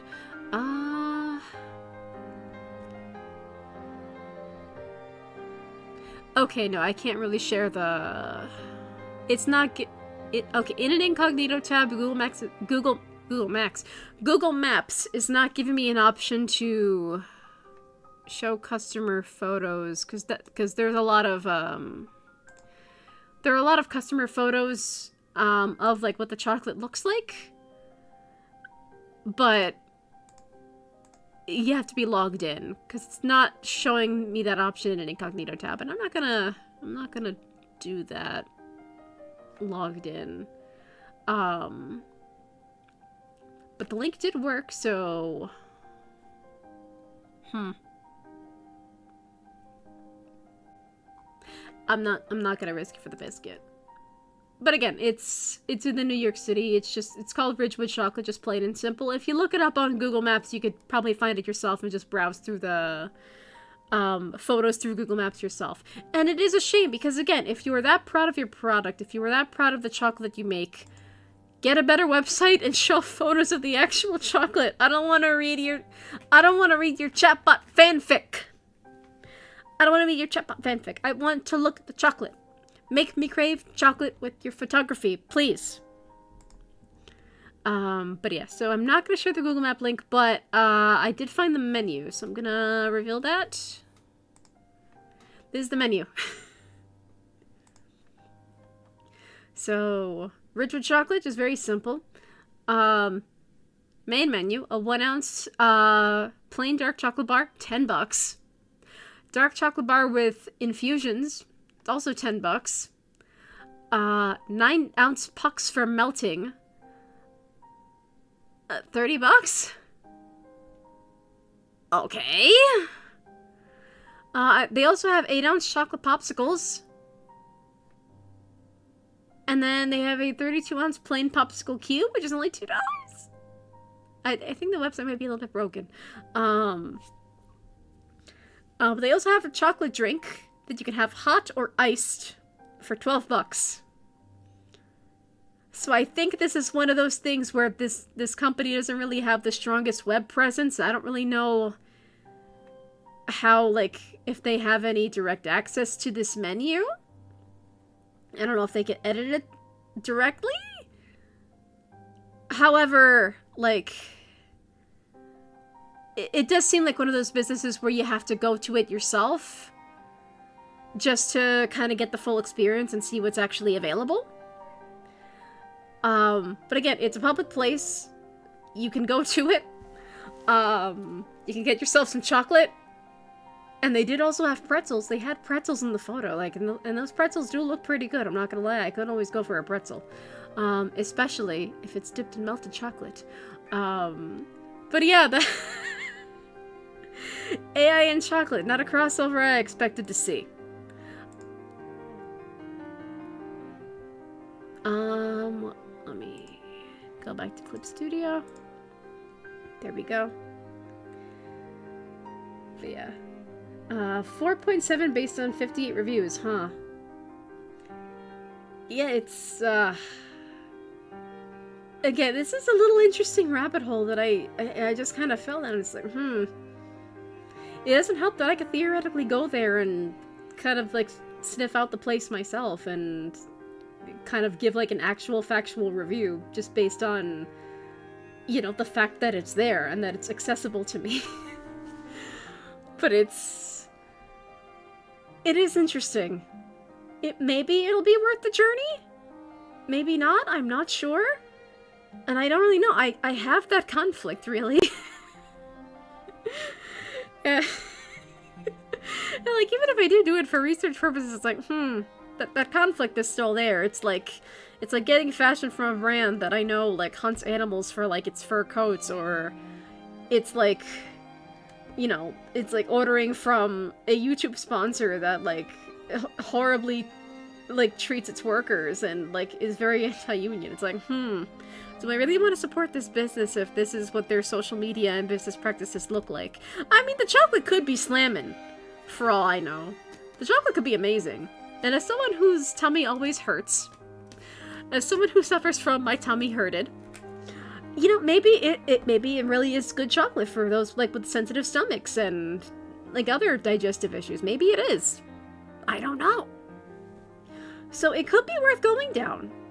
Like, maybe that could be a thing we do in the future. Who knows? That could be, like, its own stream. Like, if I have, like, if I have, oh god, even thinking about the price is like, if it's $10 a bar, I'm either gonna have to get, like, one thing that I think I'll really enjoy, or I'm gonna have to save money for, like, a ridiculous amount of chocolate.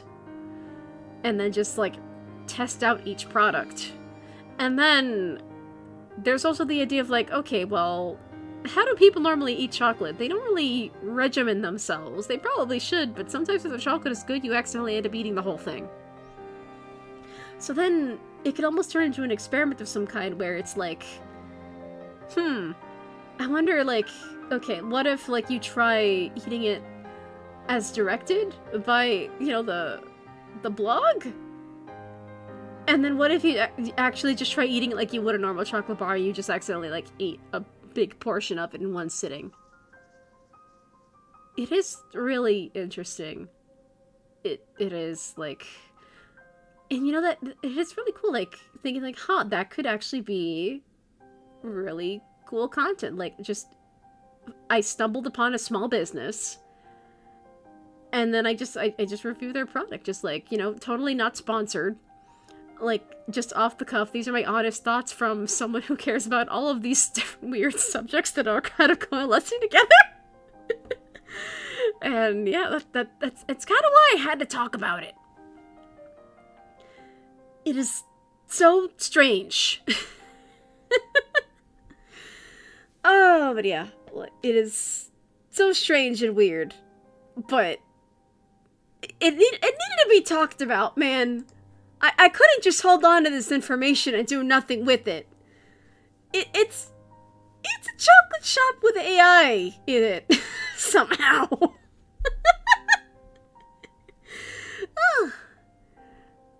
But yeah. Oh, it's so nice streaming again. I can't believe I've been on for like 3 hours and 30 minutes almost. Okay, TJ, you know, you've been good. You've been mostly quiet in there, so I'll let you out of cat jail. But if you get on the desk again, I'm gonna be very disappointed. Alright, you're free. You're free. There you go. Good girl. For now. Oh, yeah. Sam 6 streams. So I went to a chocolate shop. Well, the thing is, like, okay, so fun fact. Years ago, it was during, like, the peak of the lockdowns. I did actually think of, like, you know, I want to try streaming. You know, it's like, we can't go anywhere. We're all stuck at home. I want to try streaming. I've wanted to try streaming for a while. I want to try streaming. And oh my god, I was, like, so prepared. I did my makeup. I made my hair, well, not my actual hair. I put on a wig. I made my wig look nice. I put on a cute outfit. I cleaned my workspace, and I was like, you know what? I think I want to stream myself, like trying to make, like, little clay sculptures. And I was so prepared. And then I set up my phone with a little camera stand that I had at the time. And I'm like, oh boy, I'm gonna try streaming from my phone, because I had a really crappy laptop at the time. So there was no way I could stream from my laptop, so I was trying to stream from my phone. And then what do you know? I need 1,000 subs to stream from my mobile device.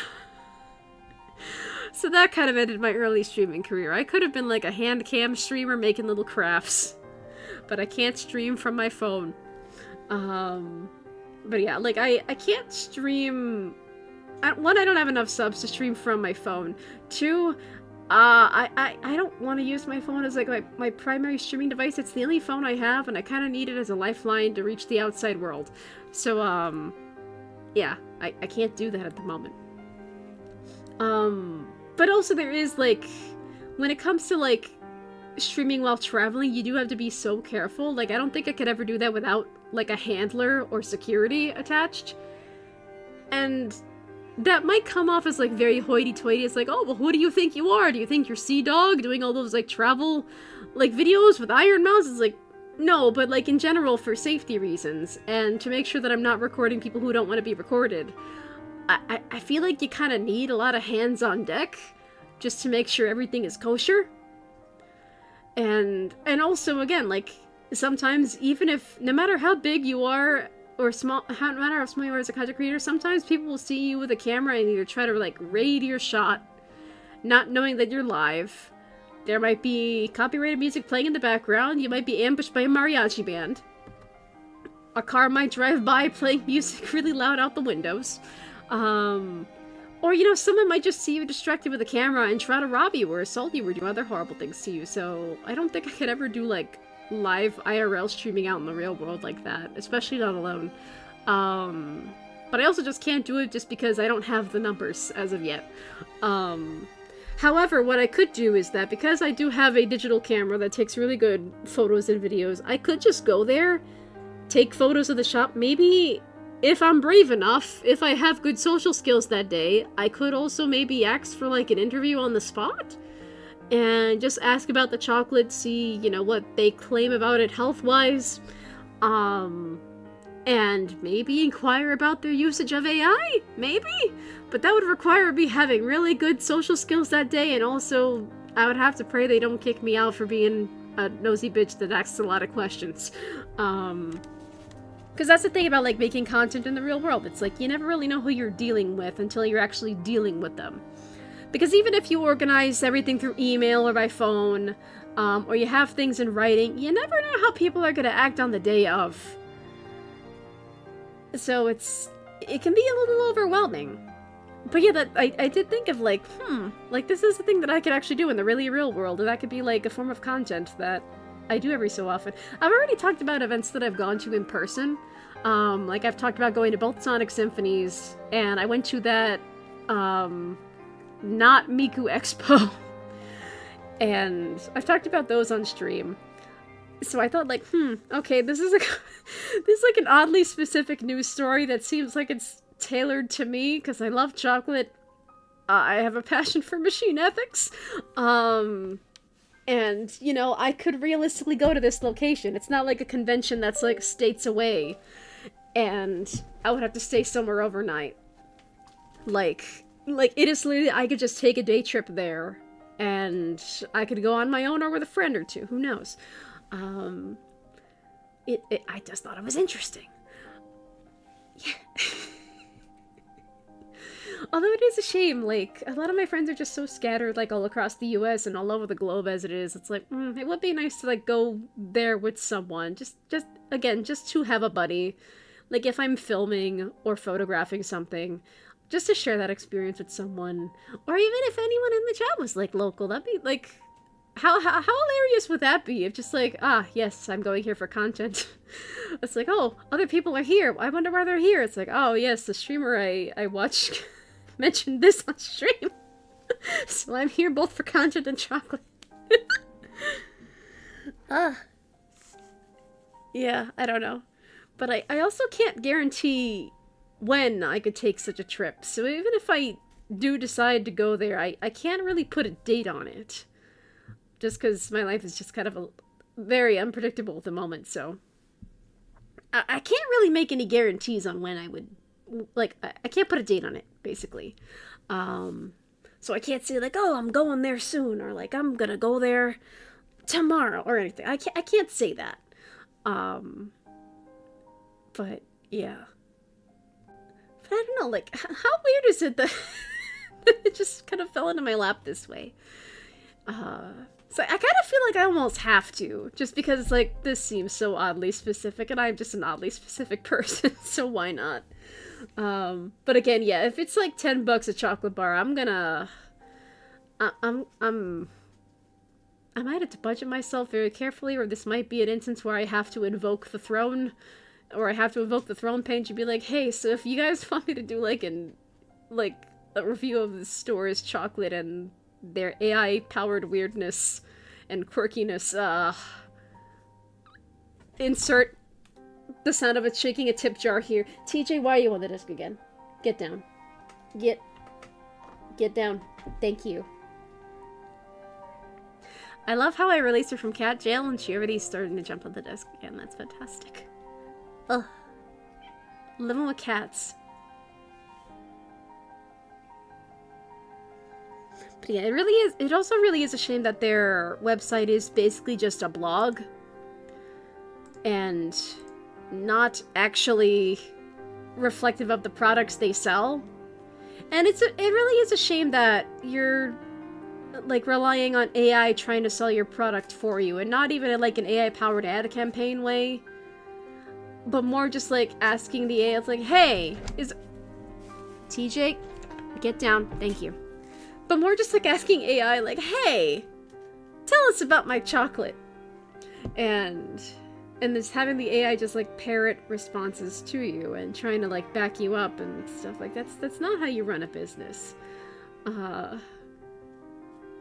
It's just very icky. It's very dishonest. Like, there are ways to incorporate AI in business decisions. I've even in school I have also like made AIs that would be good for business. I say that as if I coded them like from scratch. That's not the case at all.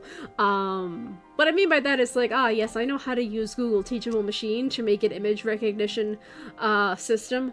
I know how to do more detailed searches with, you know, insert machine model here, like that kind of thing. Like, really basic just skills that could help a business incorporate AI into like their everyday functions. But it's not really like generative per se. Like, we're not making entire ad campaigns by like me telling a machine, make this, this, and that, and make it a video. That's not the case. It's incorporating technology that happens to fall under the umbrella of artificial intelligence. And not the generative kind, just like, you know, things like image recognition, using it for search if absolutely necessary, like, you know, that sort of thing. My favorite is also just like conversational machines is like, you know, that are customer service related, seeing what the points of aggression are and how do we like work around those. Like, that stuff is interesting. Like, that stuff I know how to do. But again, a lot of it is just marketing talk and, you know, trying to make the human end of the human-robot interaction or human-machine experience, like, as seamless and as painful as possible. Yeah. But, like, this is the farthest thing you'd want to do from, like, marketing your small business. You do not want to ask an AI, or use an AI as a source for, like, how cool your business or your product is. It's the lamest thing that you can do. It's the lamest thing that you can use an AI for. But, like, see that they sent their chocolate to a lab. Now that's interesting. That's promoting your chocolate's supposed health benefits. And the fact that it's supposed to be very non-toxic, or at least non-toxic compared to other chocolates out there on the market, especially the mass-produced stuff, in an age where we're getting a lot more health conscious. But yeah. But yeah, I am a person of many interests and talents. And yeah. Just so weird that this thing just spawned out of the nowhere, and I get to talk about it, and I get to share it on stream, and maybe we'll go there all together in video form one day, who knows. And also the fact that it is like a public place, it is a small business. Hypothetically speaking, whether I cover it in the future again or not, if you were ever in New York City, you could potentially go there yourself and then experience it for yourself and see if it's worth the hype for yourself and all that. And who knows if I do cover it one day, and if anyone in the chat ever decides to, you know, head out there themselves, get themselves some chocolate, bring it up in the chat, you know, that is a form of, like, you know, community collaboration almost, and that'll be really cool. But yeah! I actually didn't expect to go for, like, 3.5 hours, but, here I am. It's been a while, but, you know, it's worth it. And yeah, I hope I can do cool things in the future very soon. I do also have a lot of projects that I have kind of put on hold that I do want to get around to doing. And the fact that I am learning Kobold, I don't think I could ever have Kobold running in the background with OBS. I think that'll start making the computer choke and beg for its life, and I don't want it to do that because it is the only computer that I have at the moment, and I don't have the money to replace it, should anything drastic happen to it. Yeah, like, I don't know, I'm proud of myself for, like, learning stuff, and continuing to learn, and the cat's on the desk again. Why are you like this? I don't understand. No, you're not supposed to be on the top! You knocked over the piano, cat. That's so mean. Get down from there. I have compressed air and I'm not afraid to spray it in your general direction to scare you with the sound. Yep. Goodness. I think she has to go back to kitty jail for a hot second. I don't know why she's like this right now. I'm very upset with her. I love her, but she's not supposed to act this way. But anyway, my cat parenting woes aside. Yeah, I'm glad. I'm glad to be here again. I'm glad to be streaming again. Although I do think I kind of give up on saying, like, oh, you know, I hope I can do this. I hope next time, like, I can't really put a date on things, I find. Because if I put a date on things, I just kind of build up hype for myself, and then I end up not doing it, or I feel horrible if I end up not being able to do it. So, yeah. So I guess I don't really believe in New Year's resolutions. I'm at the point in my life where I'm just kind of grateful that I'm alive. And I don't really have any strong hopes for the new year. But I guess, like, even though, like, VTubing and PNG tubing is kind of my medium, and I do think I do think I do well streaming because I am very discombobulated, and trying to plan things out sometimes takes a lot longer than actually just, like, ad-libbing and just doing things as they come off the top of my head. Yeah, I don't know. I guess maybe I'm less of a streamer, more of just a content creator in general, but I just so happen to stream. Maybe that's the best way of thinking of myself. Yeah. I don't know. I have a lot of thoughts. But anyway, probably gonna wrap up the stream. It was nice sharing this cool rabbit hole with everyone. My throat hurts. I think I'm losing my voice. My cat's misbehaving. And yeah. So oh god. Am I gonna be able to do my outro? Shit. But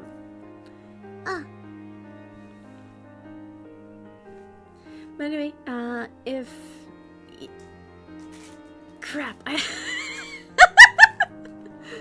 can't. I can't do an outro. I'm so bad at trying to do YouTuber talk.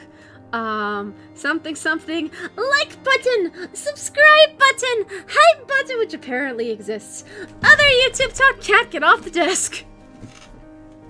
Get off the desk. You're gonna knock over the monitor with your ass. Behave thyself. Oh, she actually did kind of flip the monitor like 10 degrees. Like, or she tilted the monitor like 10 degrees a little bit, so it's... it's a little bit crooked. I'm gonna have to fix that. Ugh. What am I gonna do with you, cat? Why are you like this? But anyway, you know, thank you for sticking around. If you stuck around this long, you're crazy. I appreciate you. And you know, I want to be able to do more cool stuff in the future, regardless of what medium that ends up taking on. I'm losing my voice. But anyway, yeah. So, I'll see you around. Maybe with chocolate. Alright. Oh, I'm losing my voice and my cat is driving me crazy. Leave!